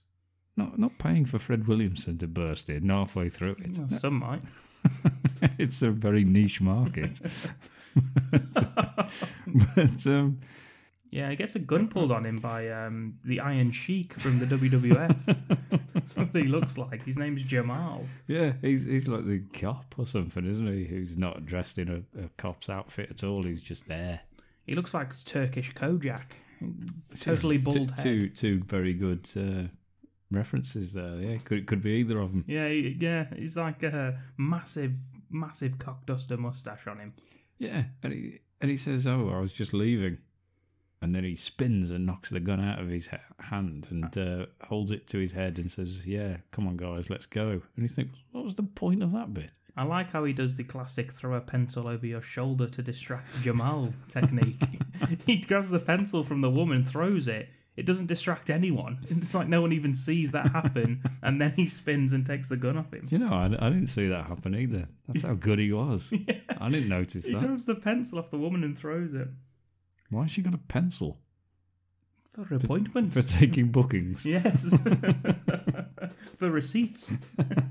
I thought Jamal was going to let him go. Yeah, exactly. I think he was going to. He just escorted him out, absolutely pointless. Just takes him hostage for no reason. And then just lets him go and walks off. Yeah, through the curtain. Yeah. What do you think? Oh. Thanks. That's because Fred's nobody's fool. I think that's what it's telling us. I'm guessing. I don't know. Yeah. He's not scared of cops or something. Well, whatever. Not scared of WWE superstar the Iron Sheik. So we see this scene now. Jesus, we see Sophia. She's questioning the blow dart guy Mario, who's cutting some wood up on a table saw. Yeah, He's got a big bandsaw, isn't he? Yeah. cutting some wood up, and I thought this guy worked for her. Why shouldn't she? Yeah, he does. Why is she questioning him about this? Well, because he's the one who blew the dart into Ingrid's face. Yeah. thereby killing her. Yeah. And now she's thinking, hang on a minute, why did that happen? Yeah, because I she had expressly told everybody I want her alive, and yet he kills her as soon as he gets her. Yeah, it's because she runs it. So I thought it was because Ingrid ran at Sophia with a knife in her hand. Well, yeah, but, just sort of like disarm her and knock her out. Not on her face, obviously, she's beautiful. Anyway, yeah, so she's there, and she says, you were the mine. And he says, yeah, I didn't see anything. Which you think, oh, fair enough then. And she says, you killed Ingrid because she saw him at the mine. Yeah, she recognised him. That's what it was. He thinks... Mario was terrified Ingrid would finger him. Yeah. Bo, however, was looking forward to it. Sophia gets to call him, you stupid bastard. She says that a lot, doesn't she? Which I really enjoyed. I actually wrote that down because I enjoyed it. I got called a bastard by quite a few foreign ladies. Always a good thing to admit to. At my last place of work. And I used to enjoy how they said it. Yeah, but yeah, she does. She says, you stupid bastard. Yeah, it just always made me laugh. What happened at the mine? Oh, you didn't see anything? You will tell me. I heard. Barbosa? I didn't see anything. I heard. No, I only heard Barbosa. No, please. Oh, for the love of God, leave me alone. No, I don't know. I tell you, I don't know. Tell me. I don't know. Tell me. You stupid bastard! Please, Sophia. You killed her because she recognized you. She basically tells her men to drag this guy by a dick first into the table saw, into the bandsaw. Yeah. And they do. He actually does. It's like a James Bond trap if James Bond decided to just let it happen. Yeah, but then he just gives up and they just saw straight through his groin. Straight through the old cockle-shell bay. Yeah, which isn't nice. He didn't like it either, to be honest, Mario. He took it better than I thought. Better than I would have. Yeah, but we get to see all that as well. The camera doesn't cut away, if you were thinking of that. Yeah. It's not just some blood splatter. No. We actually get to see that saw straight through there. Yeah. Ow. Yeah. No time for that. Anyway, no time to worry about him. He's clearly dead. You get anything that happens down there, you're dead instantly. Yeah. I don't think they went all the way through his body. Probably didn't have to. No, so we cut now anyway to a guy with a metal detector. He was sawed arsehole to appetite, Ken. What more would you like? Yeah, I remember we went there for a drink. Good band. Yeah. Oh yeah, some quality live music back then. Some guy with goggles. I've got a on the keyboards. Anyway, Olaf catches Mr. Rapidin. Read from the book that this thing was radioactive. It is. I just wrote some guy with a metal detector. I didn't know it was him. It's him, yeah. I thought it was just a random bloke. I thought, what the hell's he doing now? It's ridiculous. Yeah, he read from the book and said, oh, by the way, this is horrifically radioactive, burn you on impact, and still just goes down there trying to just steal it himself. Oh, no, I just thought it was some random bloke with a metal detector who just found it. It's bloody a Piden. Yeah, so the director's there. That makes sense then if he's distrustful. Yeah, and he catches him and just pushes his face into the white fire. Yeah, it just burns his face off. Speaking of faces, here's Olga. It's Ingrid. It's Ingrid again now. We're back to the original actress. She's got a new face. So Nicolas Cage. Thanks. Or John Travolta. Thankfully not. Yeah, so thanks for coming, Olga. But now you're Ingrid. Yeah, seems to be doing all right. Yeah, and we're back. It's the original actress again who played Ingrid back as herself. Yeah, totally pointless scene really. Could have just had her turn up at the pool later on like she does anyway. You don't need to really see her bandaged up. Anyway, Olaf, he's back. He's talking with Barbarossa. And Sophia. about how to move the white fire. And I like Sophia. She says, "Night or day, let's get it done. I want that white fire at any cost." Mm-hmm. But in the ridiculous accent that we'll play you the clip of. Yeah. We've got to move quickly, okay? How many specialist guards do you have? 45. No problem. We need some more men. I have sufficient. What about a Python? He's out on a mining inspection. We will need transport. We have the transport and the special equipment at the mine. Special equipment? Yes, we need it to handle the white fire. Because the white fire needs to be handled with care. Don't you think it would be better to transport the white fire at night? No, because there's nobody in that zone during the daytime. Because I made it off limits. Night or day, let's get it done. I want that white fire. At any cost. I like it says we have 45 guards. We'll need men. Mm. You know, even though he's the director of the place. Yeah, you could just tell them all just to go home. Yeah, exactly. Yeah, it's his own fucking... I don't even know why he's doing it I like don't know why this. he needs to steal it off his own land. Yes, who knows. 3 weeks later, and Sam, he's got a surprise for Bo. It's Olga looking exactly like Ingrid. Turns out she went through all this shit because she was in love with Bo. This is what she explains to Bo. It's a ballad now. We get the ballad again. Yeah. And there is absolutely no reason for her to be in love with him. It's weird because Bo actually says to her, once she comes out as Ingrid, with Ingrid's face and everything, he says, "Are you sure you want to go through with this?" Yeah. Jesus Christ. Yeah. Oh, actually, no. Now you mention it, I'm not that sure. Can you please give me my old face back and we'll forget all about it? Yeah, he's always thinking, isn't he, Bo? Yeah, are you sure you want to go through with this? He's been nothing but a total twat to her. Why is she in love with him? Yeah, but she says, "I love you," and they have a big old kiss. Mind you, she's willing to have her whole face changed, so she's obviously mental herself, isn't she? Yeah, she's on the run. She's on the run from Noah and Olaf. Yeah, and obviously, as a little side plus point for Bo, this allows him to have sex with his sister. Yeah, without the stigma, the ridiculous complications of it being his sister. Yeah. Yeah, which must have really just pissed him off. Yeah, as we mentioned before, there's absolutely no need for her to look like Ingrid for this plan to work. No, because it'd probably be easier. Because the bad guys know she's dead for one. So her being back is not like a, but she's dead. Yeah. Yeah, and it probably would be easier just if Sam and Bo did this mission anyway, because when we actually get to the mission, there's no point in her being there anyway. She didn't do anything. No. Although she can now swim. What use is that? I don't even know why they trained her to swim. Yeah, well, I suppose because if not, then you'd have seen her floating face down in the water at that point. Yeah, but it's not like it was part of the plot for later on. We're going to have to swim. We're not even going to swim, but we have just taught you how to, so you're welcome. Yeah. Also taught her how to speak Russian for no reason. Yeah. I taught her how to fly a plane.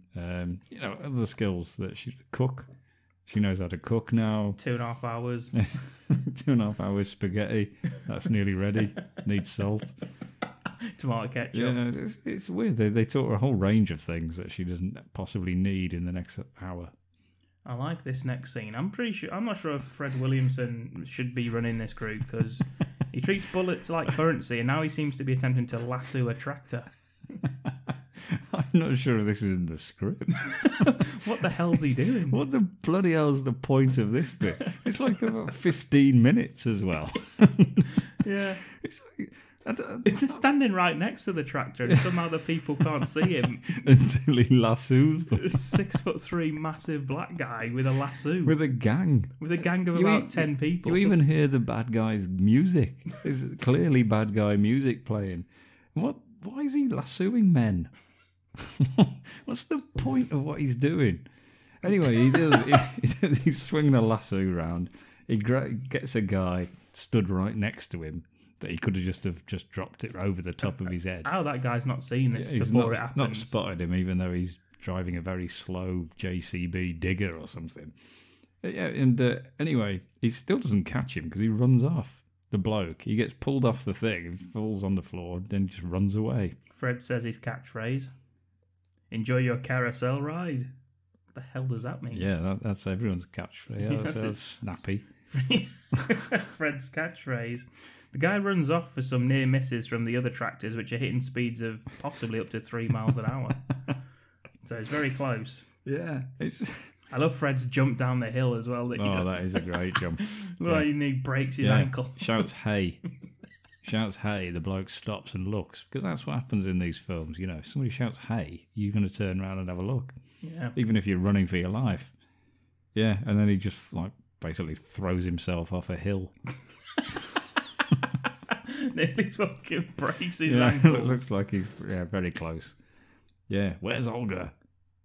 Yeah, it's like, who is this guy? Why would Nobody he know knows who this guy is. He's just working on in a quarry somewhere. Why would this guy know where Olga is? That's what I mean. The whole scene is just like, who's this? We don't know who it is. We never find out who it is. He ends up telling Fred where Olga He is. does know. Who the fuck is this man? Somehow he does know where she is, though. So if he's just picked him at random, that's a great choice. I mean, that's instinct from Noah. That's why he's in charge of Noah's Ark. That's what he calls his gang. His gang.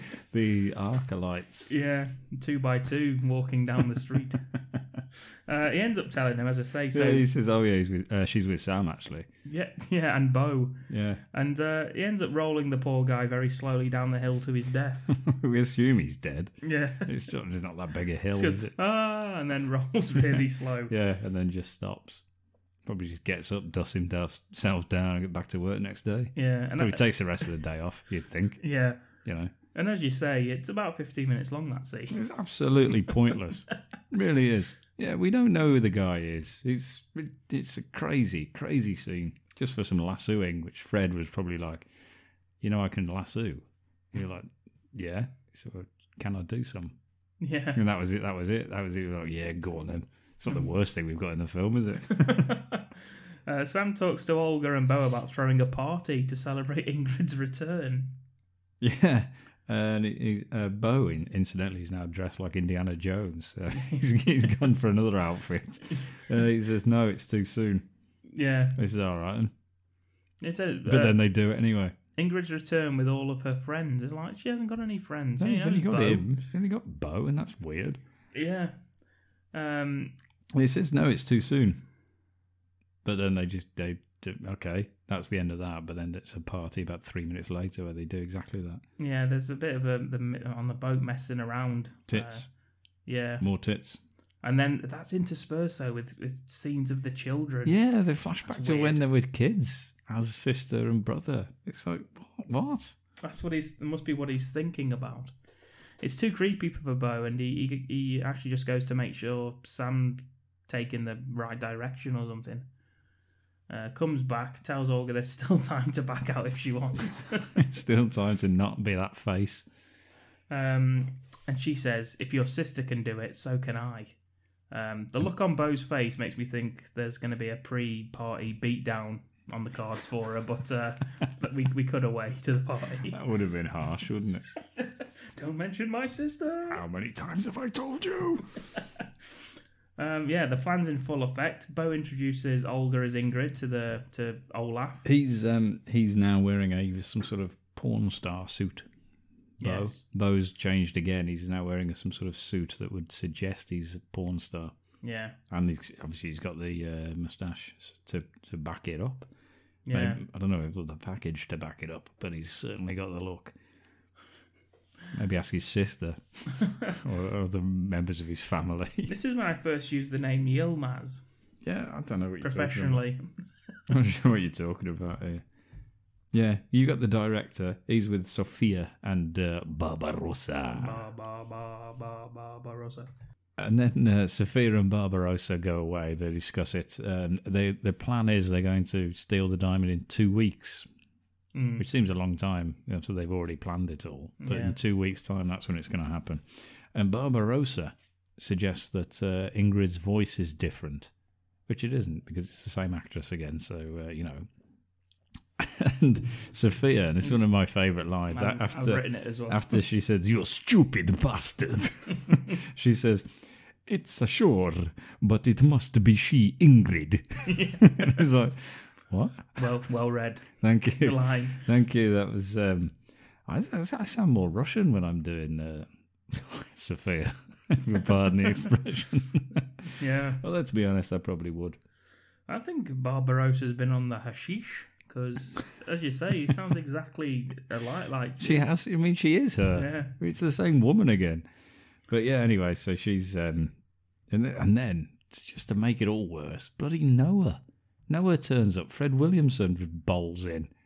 Yeah. Freaks Olga out. She wants to leave. Well, Ingrid. We have to call her Ingrid again from now on. Oh, sorry. I think. Yeah, because she recognises him. Obviously, he doesn't recognise her because she's had a really, really quick face transplant. Yeah. But it explains who he is, and it's Olaf's partner. He runs the bars and the rackets. Yeah, he's a tennis player. Yeah. So there you go. That's who it is. Bo, because he's a fucking moron, goes up to yeah. speak to him. He says, "Come on then, let's go and find out," because she's worried.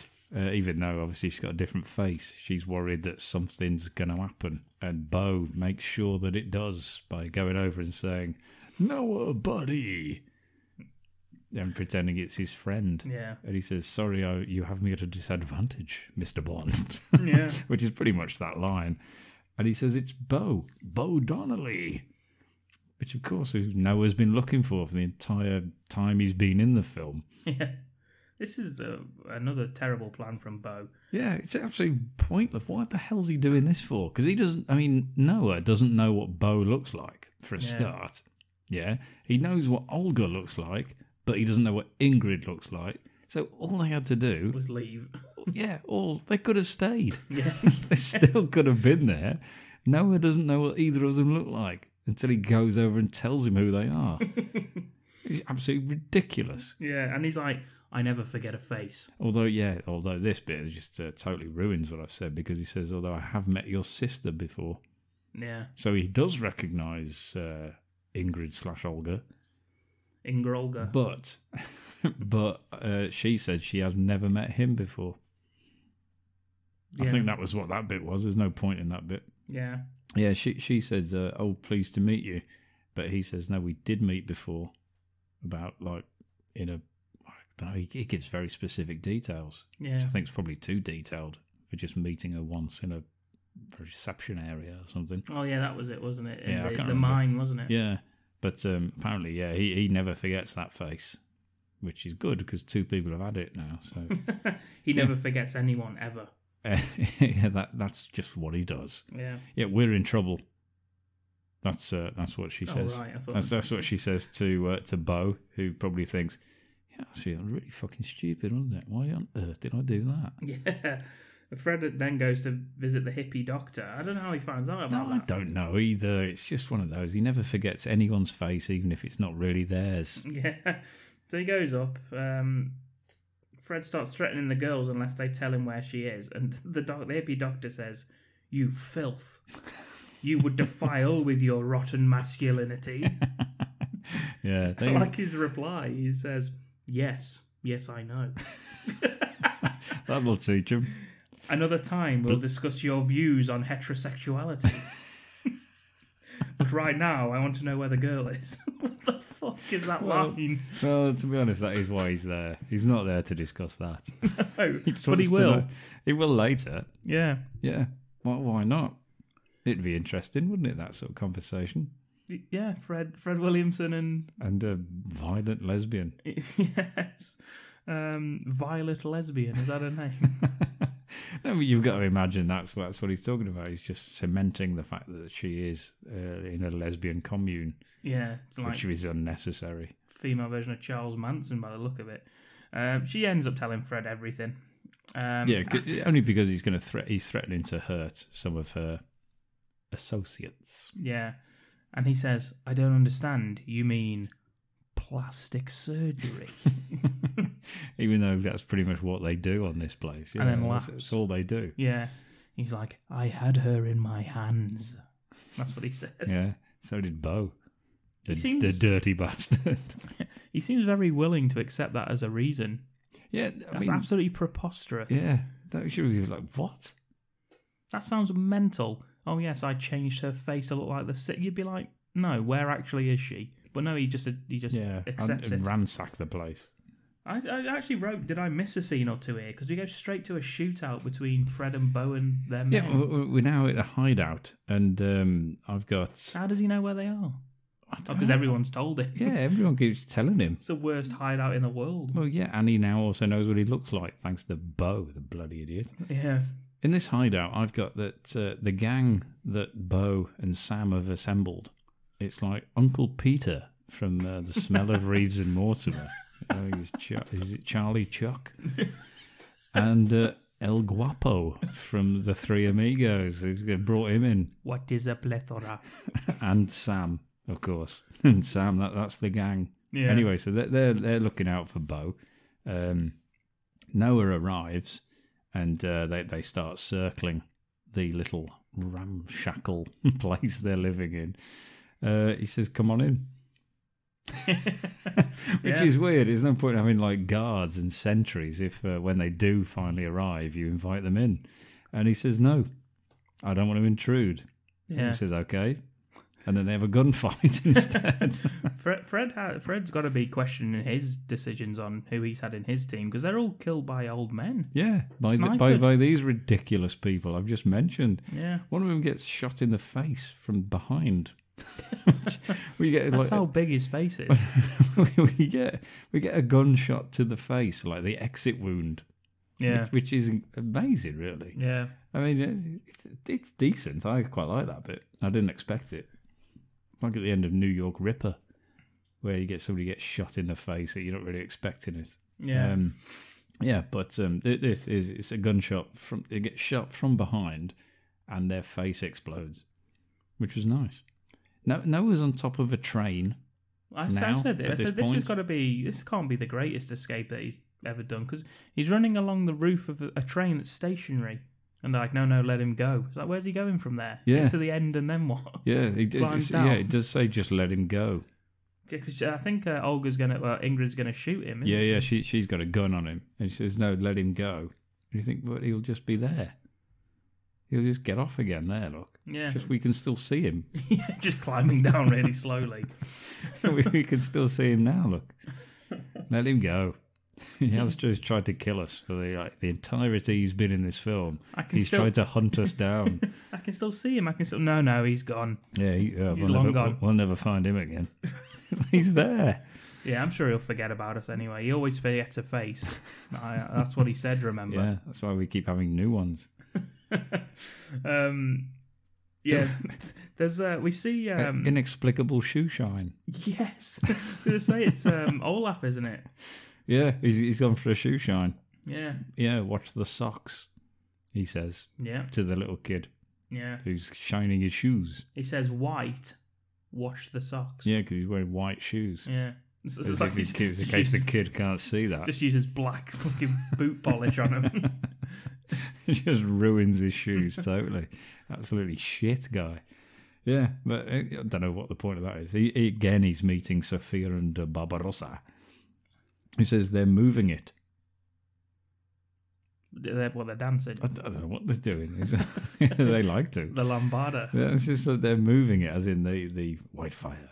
So yeah, we need to hurry and put the plan forward. Basically. Yeah, I think. Yeah, I don't know. I think basically Olaf is playing the two sides off against each other, isn't he? I think they are. But or is he trying to double cross them? I've got no idea what's going on at this point. No, I honestly lost it here as well. Because then we get like the miners are all going to work, so it's like they're all heading through the security. Bo, he's pretending to be one. Sam. And the henchmen, El Guapo and Uncle Peter, are also both pretending to be henchmen, which is pointless because the director's watching them on camera instantly sees them and recognises all of them. Yeah, and then he gets on the phone. It sounds like it's actually a loudspeaker phone. You can hear it's echoing what he's saying. I'm not sure if that was supposed to be on loudspeaker. But he's on a big tannoy system where he's just like, they're here. Yeah. Yeah, there's a Range Rover full of guns for everybody. But it's like, why are they doing that once they're inside the compound? Who's brought the guns in a Range Rover for everybody?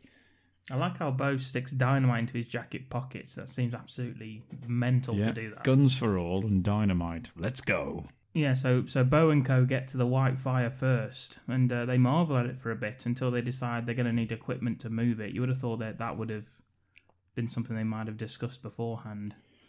Yeah, watch out for radiation. Obviously, they mentioned that. Yeah. There's enough stones here to buy the Taj Mahal. Sam suddenly throws up that he needs a thermal lance or a mechanical grab. Yeah.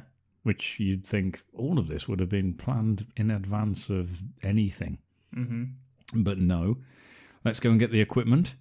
And then they just start running around a quarry for more gunfights.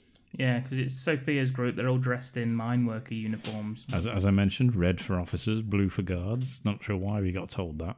No. It was basically red for people who won't get killed first, and blue for everyone that will be shot from a long distance. I think Bo shoots and kills Olaf doesn't he? He does, yes. Sophia's still got her sunglasses on, which I think is fantastic that she's really committed to that. She's got really sensitive eyes. Yeah. I'm unsure why Olaf decided to join in with this gunfight, to be honest. Why is he fucking dressed as just running around with a fucking rifle? Not sure. He doesn't really need to be involved, does he? Anyway, he gets killed, so that's the end of that. El Guapo, he takes one. He's dead. Yeah. El Guapo's out of there. We get... I've just written the words... double thumbs up from some idiot. And I can't remember what that relates to. I don't know either. No, I think... Oh, no, that's right. That's right. I do remember. Because my next bit. There's... Noah is waving on a hill.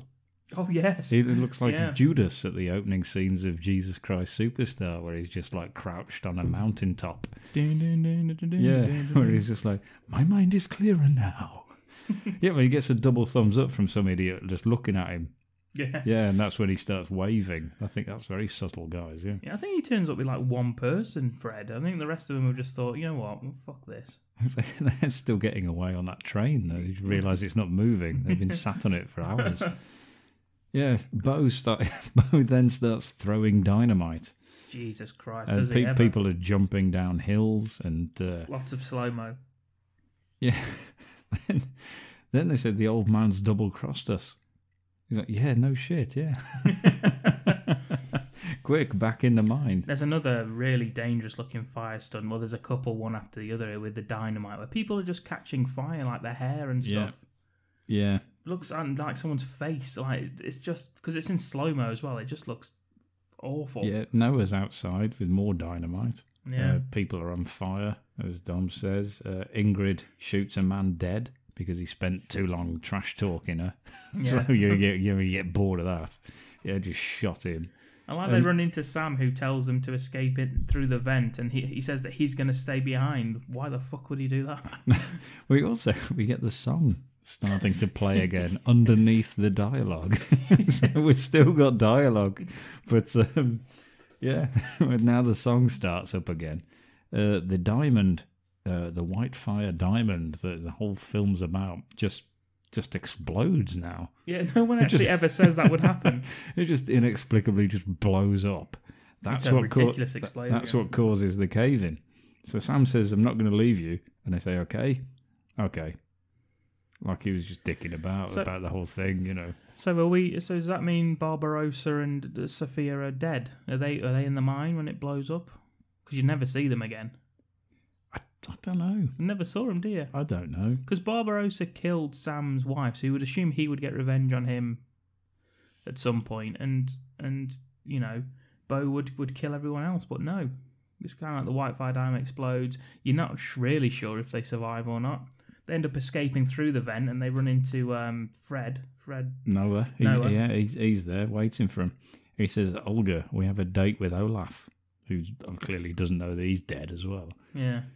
And he says, well, how are you going to explain the new face?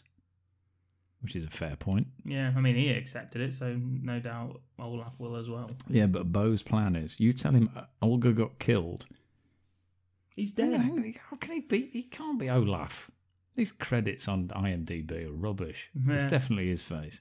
But he says, so Olaf's not in it at all. Yeah, maybe that is Like Yilmaz. Kaiser Soze. I swore he was introduced as Yilmaz at the party. Oh, it says Olaf on the I IMDb. looked and saw that as well. So anyway, whoever Olaf is, he's going to get told that Olga was killed, but then he's going to give him some diamonds. Give Fred some diamonds. Yeah, he gives him some diamonds. So give those to Olaf, and he'll probably forget that Olga existed after that. Just loose out of his pocket. Which Noah reacts with the classic quote of, as the sheriff always said, "Y'all get out of my town before dark. You hear?" Remember that from every film ever made? Yeah. Yeah, that's what the sheriff always said. In RoboCop. Yeah. And he says, he tells Sam, this is another bit where he pretty much just pushes Sam out of the way. Because Sam has survived, by the way. He's not dead. He didn't die. He says, I'll stay behind, and then just goes with them. Yeah, and then he says, no, come on. He's like, yeah, go on then. That's what I mean. He was like he was just dicking about all that time. He's like, no, I'm going to stay here. No, just come with us. Okay. Yeah, actually, yeah, I'll do that. Sam says, you go. I'll make my own way. Yeah. And then he just like walks down a slight hill. What about... like there's no different way to go. Yeah, it's the same way. He just walks down it a little bit. Do you like the what Fred says is Fred's last line of the film? Which was? Says, send the car back. What the fuck does that mean? What's he on about? Who's he talking to? Bo before they run off. Oh. I like how the last shot is them just running with their back to the camera, running down the hill. They hold hands and just run off. And Bo's like slightly ahead, because he's, But yeah, he says, send the car back. Yeah. What? There is no car. No. It's a train car. They're not friends. They were trying to kill each other 10 minutes ago. Yeah. Anyway, yeah, so... why can't we be friends? Just plays. And they do. They run off holding hands, and we have a flashback to them holding hands as kids back in the beautiful, the lovely days of them being chased by soldiers before their parents were murdered. Yeah, although it isn't Ingrid because she's dead. So what's the point of that? Yeah, and then it ends. It just ends. That is literally the end. We get a flashback at the end. Yeah, except for the after credit scene. What? Yeah, did you enjoy the after credit scene? What was it? Did I miss it? Did I just turn it off and discuss? You must have. What happened? Basically, you got Sam. He's looking dejected by the pool, thinking about Josefa. Bo turns up. He says, "Sam, look who's here," and it's Josefa. She walks up to Sam, says, "I love you," with the voice of Fred Williamson. He's had plastic surgery for the next mission, and he says he loves Sam, which he reciprocates, and everyone jumps in the air for a freeze frame as the White Fire theme tune plays us out. White Fire! White Fire!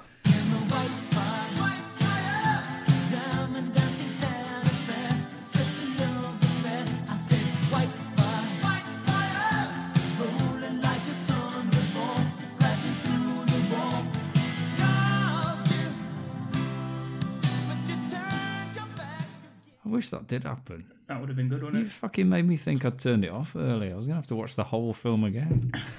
Not just even that bit. Anyway, what did you think of the film? It's absolutely ridiculous in the best kind of way. It's brilliant, isn't it? Yeah. This is the sort of content we need on this podcast. Yeah, it's 80s. Everything about it is 80s. It's just fun. It really is fun. None of it makes sense. Yeah, I lost the plot halfway through, literally. I mean, it's like unnecessary, like the incest thing. That's just not needed. Yeah, brilliant. It's like he wrote it, the guy, and then halfway through decided, you know what? Actually, I want these two to have sex with each other. How can I do that? And then thinks, all right, we'll do this without it being too weird. Yeah, it's like, no, you've already done it. We'll do this plastic surgery thing. Yeah, now it's not his sister. Free for all. I'm kind of thinking we're going to have to watch Warrior of the Lost World now, just to complete I was recommended I do that as well. Yeah, just to complete the Ginty Williamson double bill. Yeah, I loved it. I thought it was brilliant. bloody ridiculous. You got a favourite character? Well, I'd like to say it's Bo, but not. It's not. It can't be Bo. No. I don't know. Sophia. Yeah. Yeah, I just like her, just because she's sexy. Yeah. Yeah. I liked Fred Williamson. Absolutely fucking ridiculous in most of the scenes he's in. He's pretty much just a totally pointless character. Yeah. Yeah. Which, considering he got second billing. He didn't really do anything. No. His job was go and find... Olga. go and find Olga. And he didn't. No. That was the end of that. So he failed. Well, twice. Yeah, that was the end of that. Yeah, he became friends with the people he was hunting.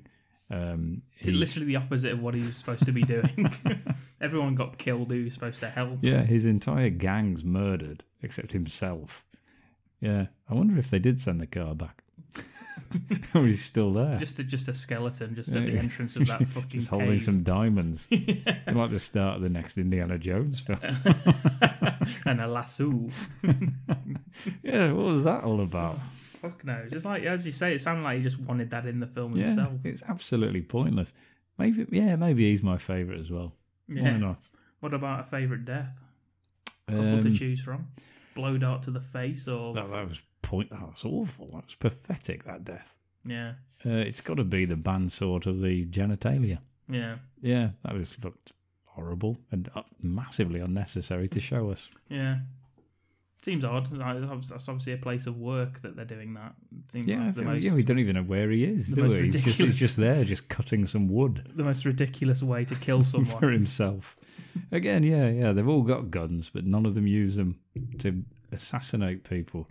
Yeah. An unusual trope there for the gang. I didn't mention it during the review, but I like how in the wide shots people are blatantly using wooden guns because they haven't got enough.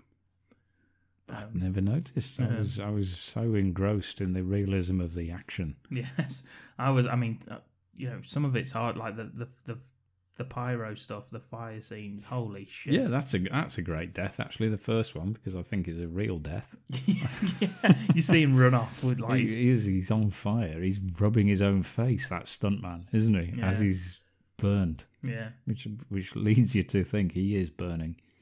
Yeah, I liked that. I like that one. That was good. Shouldn't have been.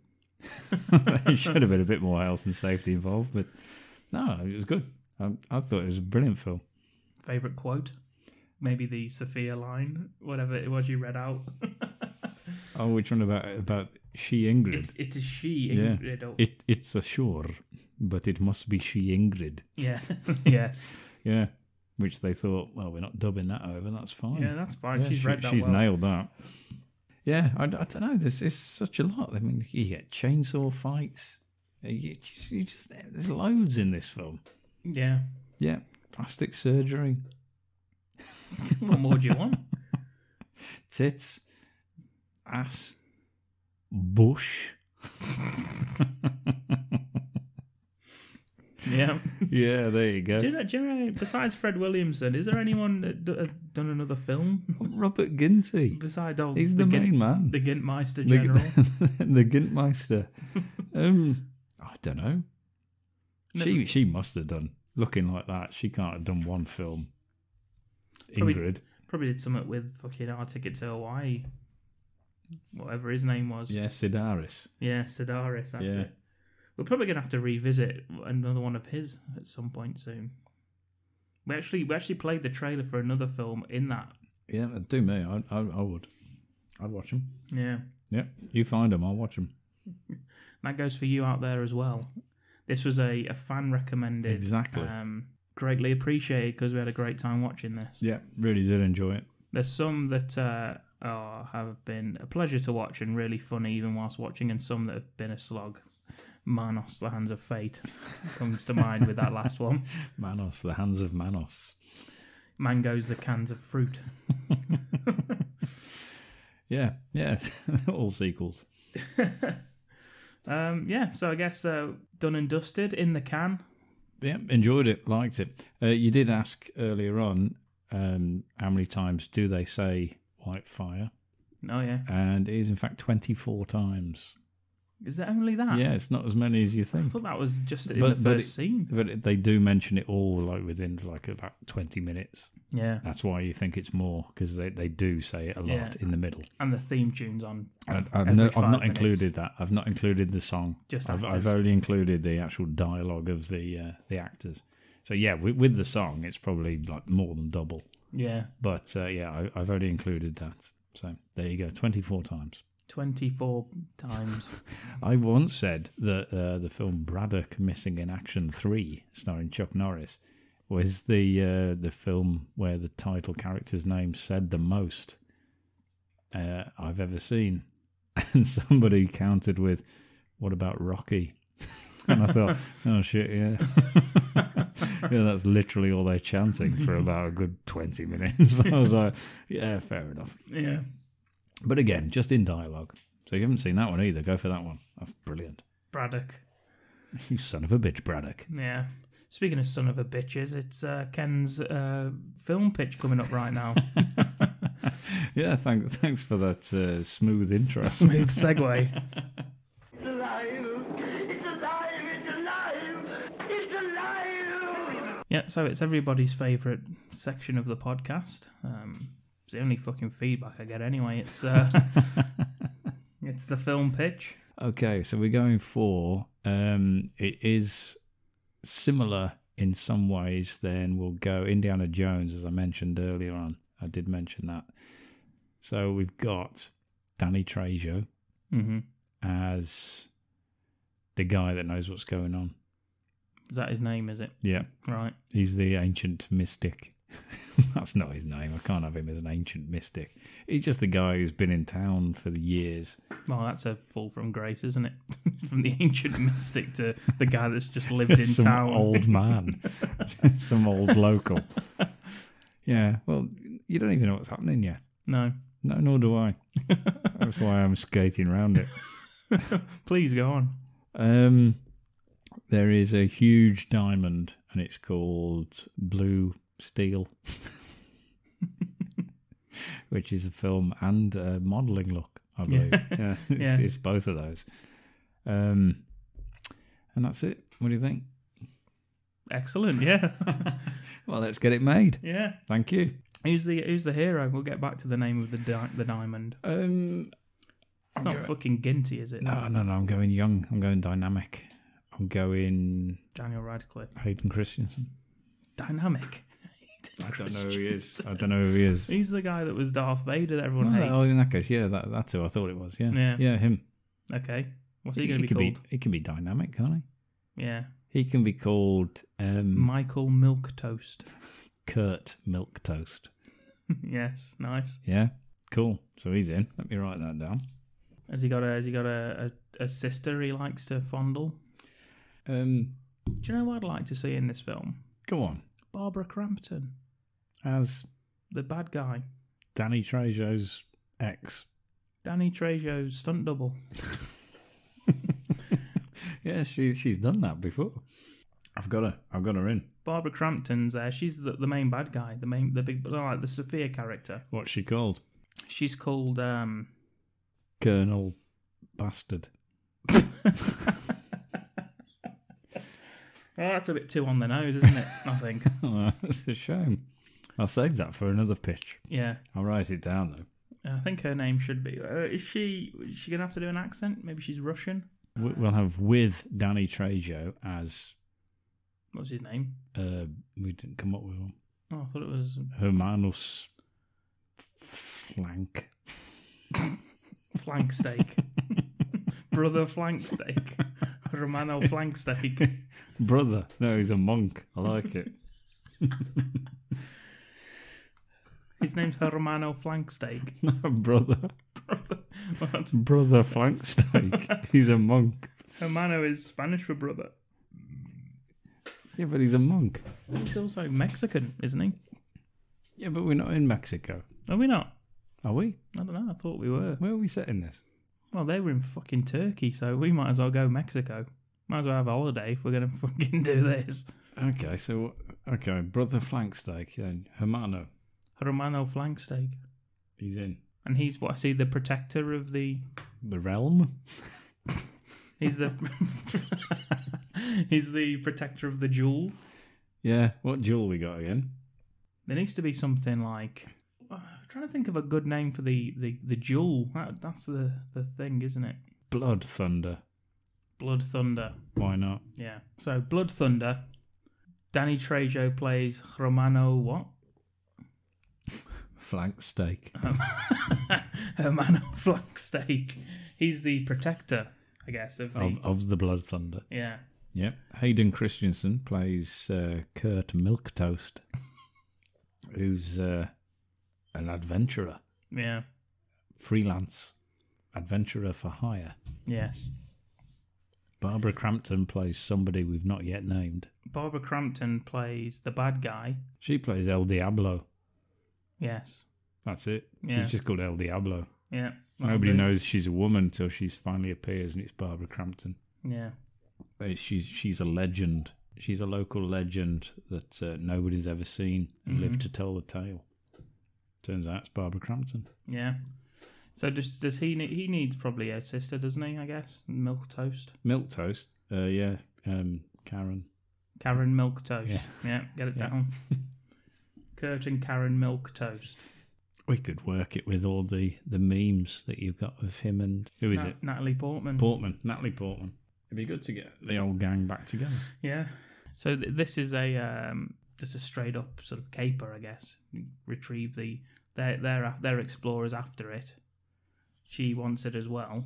I think she's hired them, but they don't know that she's hired them. She used the middleman, like Sam. Steve Buscemi. Yeah, he's in as Pete. Pete the mailman.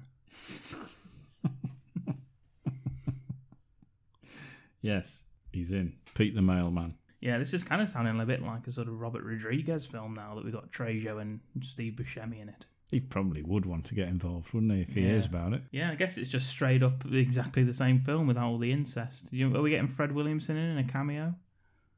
Yeah, I guess so. I think so. He sort of ferries them around Mexico on a boat.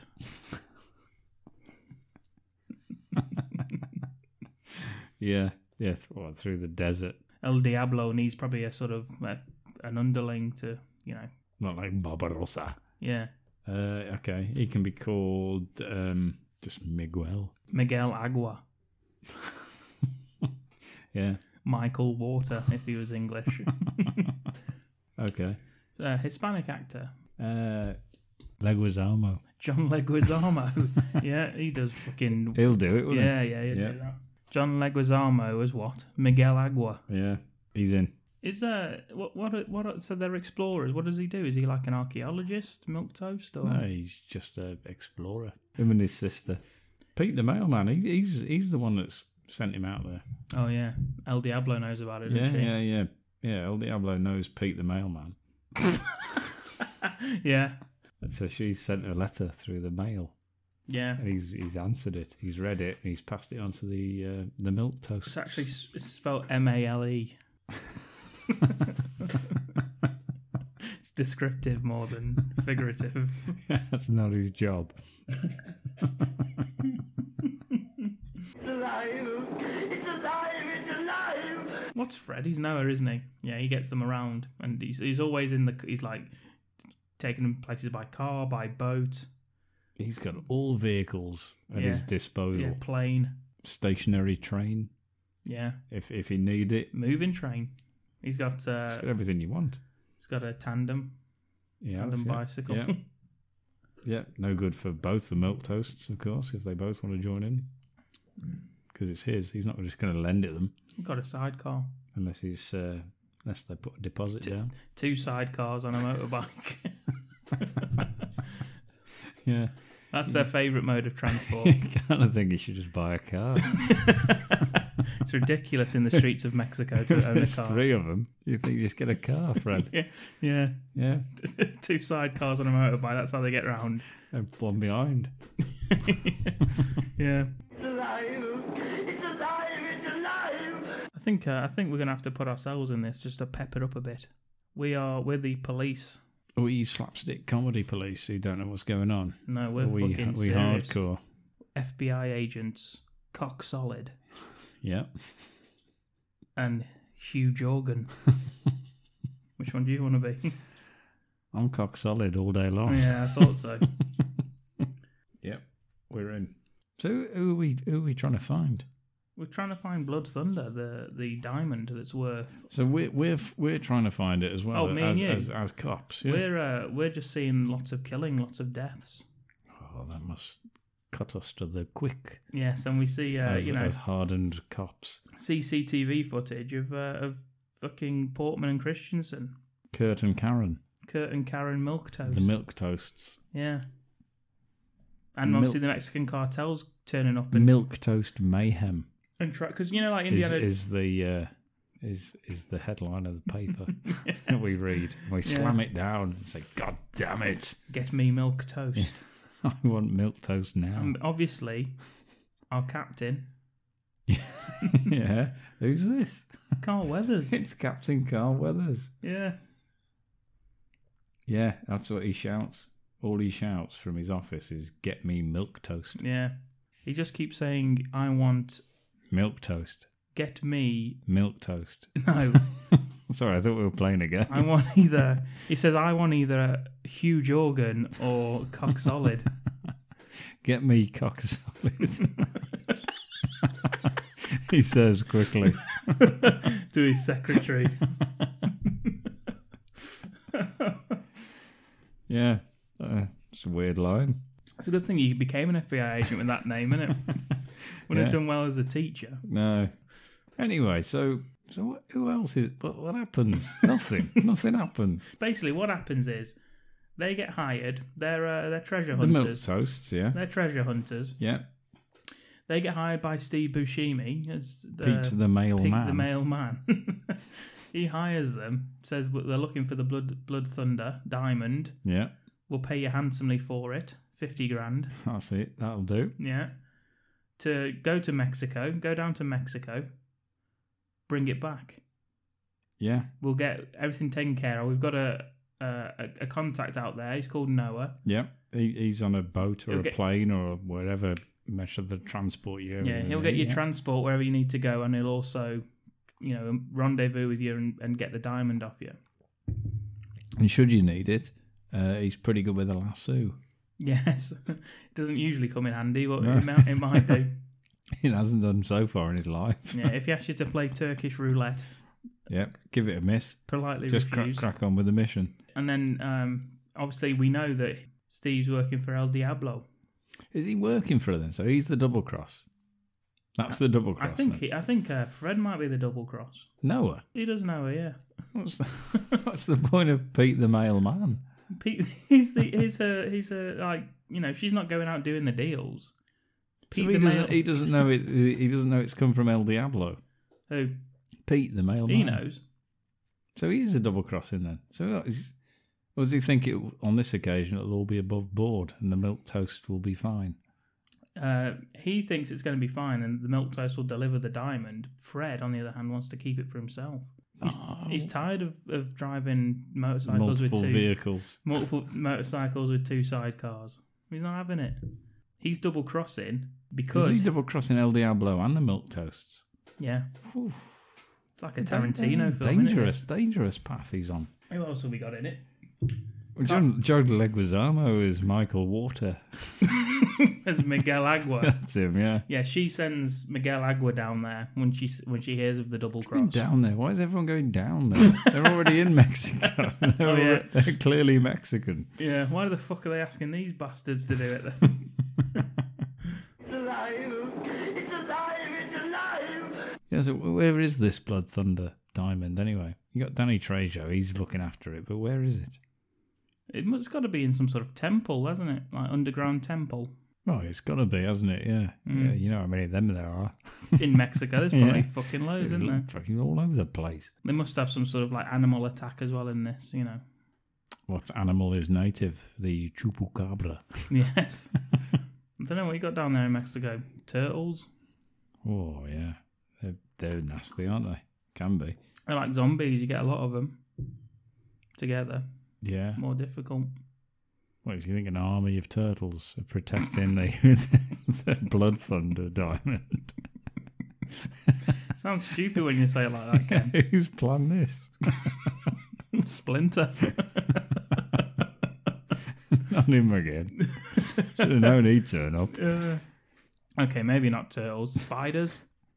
It's fair enough, isn't it? Well, just big ones. A massive one. Yeah, just one. No, Well- there's a few, but there's one massive one and then a few little ones. Okay. Not, but I say little, like probably the size of Your hand. bigger, Dinner plate. bigger. Car. No, too big. Bike. Smaller. Chair. Yes. Yes. Yeah. A spider the size of a chair. Yeah. Yeah. In fact, that's how we first see them because Hayden Christensen Sits on one. sits on one, yeah, thinking it's a buffet. This is a comfortable chair. Oh no, what's happening? Yeah. Yeah. And then there's a massive one guarding the spider. How big's that one? Massive. Elephant? No, bigger. Bigger. Aeroplane. Too big. Bus. Yes. Whoa. Where the hell's that hiding? What the hell does it eat? In the fucking underground temple. The spiders the size of chairs. Yeah. So, yeah, that's what, yeah. What do you think then? Well, I don't even know if we've got a sort of arc, a sort of character arc. Who, for Hayden Christensen? For anyone, anybody. We've got a damn thing. Just a series of horrific events. Lots of people named after dicks. Do we need a character arc in? What was the fucking character arc in White Fire? Oh, he fancied his own sister. Noah didn't really care about his old mission, his entire mission, not bothered. Sam just wants to get rich and forget about his dead wife. Although he gets his wife back in the end. Yeah, the end credits scene, I forgot. Yeah. So I guess Hayden Christensen can learn to love again. From when? Nothing's happened to him, has it? Maybe if this teaches him that if he can't love himself, how will anybody else love him? God. Is that what Natalie Portman tried to teach him? No. That's what Fred Williamson tries to teach you. Oh, okay. Yeah. Natalie Portman. I thought he was a double-crossing boatsman. He is, but he's not fucking totally bastard. He's not emotionless. Yeah, he's not a fucking... He's not a goddamn robot. Yeah, he's not a total bastard. Natalie Portman realises that, you know... It's not all milquetoast. Yeah, family's important. Family means the world. That's There's nice. nothing more important than family. She learns that. That was nice. Through watching Fred Williamson groom Hayden Christensen throughout the film. It's alive! It's alive! It's alive! Who survives and who dies? Natalie Portman survives. Yep. Well done, Karen. Hayden Christensen dies. Oh, poor Kurt. I guess Fred Williamson dies. I think he should on this one. Yeah. El Diablo does not die. Never can. No. Never can. Never will. Steve Buscemi dies in every film he's in, so maybe we can let him live this time. What about Con Air? Doesn't die in that. That's true. Thank you. Billy Madison didn't die in that either. There's a few films, actually. I'll tell you what, then. We think he's dead. We think Steve Buscemi's dead as Pete the Mailman. And then we see him after the credits delivering mail. Drinking a mojito on the beach. Yeah, but delivering a note. Yeah. Because he's still got that mailman kind of confusion. Cock Solid retires. I thought we've got a series. Wait for it. Oh, sorry. He retires. I apologise. To the beach. Mm-hmm. You're on the beach. You're drinking something out of a coconut. Mm-hmm. Possibly semen. And, sorry, no. Why would it be that? I don't know. Why would that be a possibility? I don't know. Whose is it? I'm glad you've asked. It's not Hermano Flanksteak. No, Fred Williamson. Keeps it on ice just in case he passes. And no. I don't like that. That's what I'd say to the barman. I don't like that. What's your special? Red Williamson semen. But it's only the finest semen, sir. No, you're ordering a drink on the beach. You're retired, happily retired, and How old am I? I don't know, fucking how old are you? It's that first fucking film. Retiring. Maybe you've asked for time off then. I'm on vacation. Yeah. How about that? Are we on vacation together? We've been suspended. Yeah, suspended for killing Fred Williamson. For shooting a man dead. For riding a tandem bike. On his own. It is pretty suspicious. Yeah. Yeah, you ask for your drink, and instead of a drink arrives with a note, and it's Steve Buscemi, the mailman.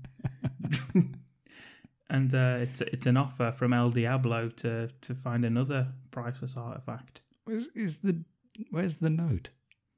It's not in the drink. I'd see it. Just fucking soaking wet. I wouldn't be able to read Steve it. Buscemi got confused. I won't be able to read that at all. No, he puts it down on your little table. Is it on the napkin and beneath the drink? Yeah. Like in Out for Justice, I believe. Yeah. Where Seagal gets one delivered. Yeah. Yeah. Okay. All right. Yeah, that's more plausible. Yeah. But it's Steve Buscemi instead. The mailman, yeah. Oh, how have I not noticed that? His little white legs would give him away if we're on the beach. As you're watching, you get a little shot of Steve Buscemi just walking away. Shaking his tush. Yeah. You get a voiceover. Either you or Barbara can read that if you like. Both of us at the same time. Yeah, just slightly later than the other, so it's just inaudible. So you can't really hear it. Yeah, perfect. Yeah, and just basically asking you to have a look for something else. What's this one? Well, that's for another fucking film page. Oh, right, okay. And then you look up and think, get me huge organ. I need huge organ right now. Yeah. Is there a huge... Do I shout that into the sky? Well, you shout it to the bartender, who's Frank Azaria, who then shouts, huge organ, is there a huge organ in the house? Yeah, I need a huge organ. It's alive! It's alive! It's alive! Okay, so John Leguizamo. Yeah. Lives or dies? Dies. Who, by the hand of? Fate. That is cruel. Okay. She gets killed by the spider. How? What? How? Where's the spy? Are we underground? Yeah, we're in the temple. Okay, yeah. so what? He's there to do what? He's there to get the blood diamond. Blood thunder. Blood thunder. He's blood diamond. They'll be all over us. He's there to get the blood diamond. Leo. Hang on, I've got a phone call. Oh, blood, now you've done it. I've got a phone call coming through. It's Leo Caprio. He says, who the fuck's that? Runs the fucking kebab house. Leo Camprino.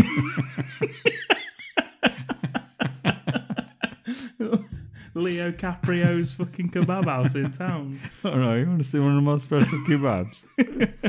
Yes. Yeah. He's there for the Blood Thunder Diamond. Who is? Fucking John Miguel Agua. Yeah, Miguel Agua. And he gets killed by the spider. Because you called him Mickey Water.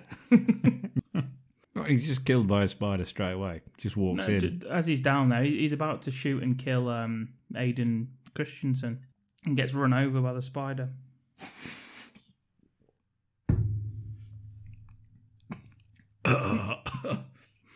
He's nicked Noah's bike. Yeah. His train. A full-size train then. Yeah. He thought that was the best way of getting there.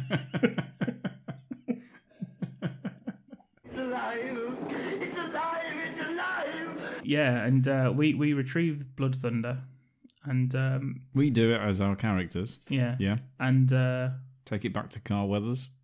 Yes, he puts it in his office. Just on his desk as a paperweight. Pride. A waste of time. Pride of place. Next to the picture of his family, which is him, his wife, his 3 kids, and then me and you. Just either side. It's like a picnic. Yeah, with our guns, like a fucking... Yeah, looking after him. Yeah, and El Diablo... Why didn't we just buy him a paperweight? That'd have been easier, It's wouldn't easier just to go and kill Fred Williamson, to be honest, and go. And El Diablo sees that we've done this, and How does she see this? she's told by Christensen. What by Kurt Milquetoast? Yeah. Yeah. I think he was supposed to be the hero. Now he's now he's useless. snitching us out. And she thump the desk? No, She has to. she thumps Furious. Steve Buscemi. And The mailman. yeah.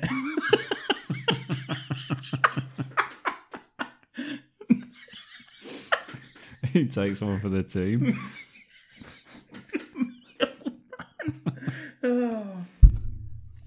He could be a master of disguise. I'm kind of liking the mailman. He just dresses inexplicably in different things for no reason.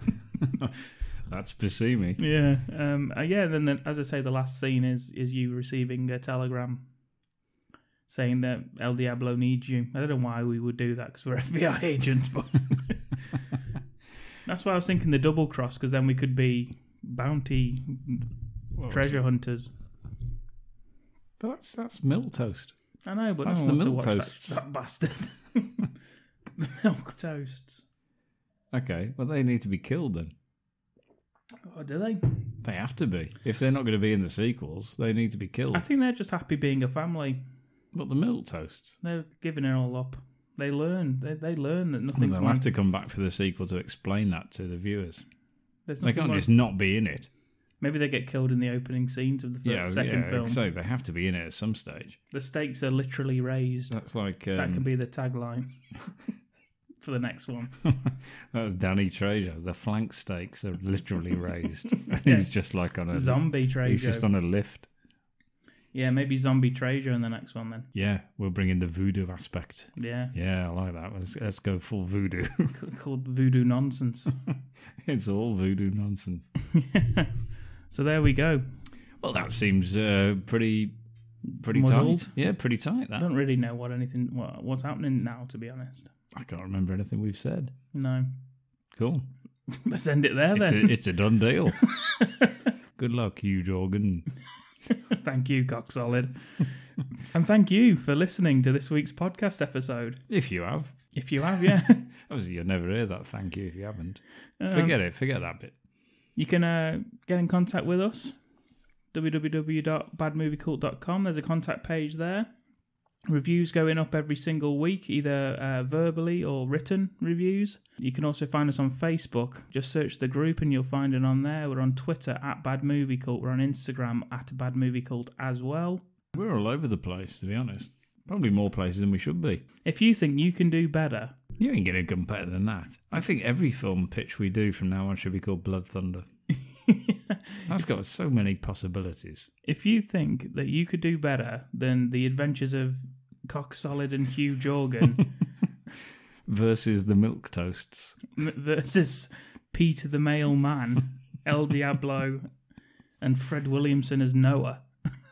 Hermano Flanksteak. My flank steak and a massive spider. And Mickey Water. I don't think you... Yeah, Leguizamo. You ain't going to beat that. Leguizamo gets killed by a spider on a train, for fuck's sake. He's driving a train. Driving a train. Underground. You're not going to beat that, but if you think you can, please send us your film pitch. badmoviecult@gmail.com. We are available wherever you get your podcast, Spotify, Apple. If you are an Apple, we do ask you to please leave a review if you enjoy it, and if you don't, then please do not leave a review. Unless you're just going to lie and leave us a 5-star review anyway. I got a review, actually. Someone, do you want me to read the review from someone? Yeah, go on then. This was literally the whole review. The chemistry between them is amazing. Perhaps in another life, they could have been lovers. And with that, I'll say thank you, Ken. Much the same as the film we've just reviewed, actually. Yeah. Maybe if I had a different face. Yes, as I say, thank you, Ken, for watching Whitefire, and thank you, what was her name, Karen? Karen Sangster. Thank you, Karen Sangster, for asking us to review it. For recommending that to us. It was a great find. Join us again in 2 weeks' time, where we'll no doubt bring you another fantastic B-movie, bad movie, good movie that we think's bad. Shit film, brilliant film, terrible film, everything film. From me, Dominic Lawton, and Ken B. Wild, yes, we will see you next time. Goodbye. You're in the sniper's sights.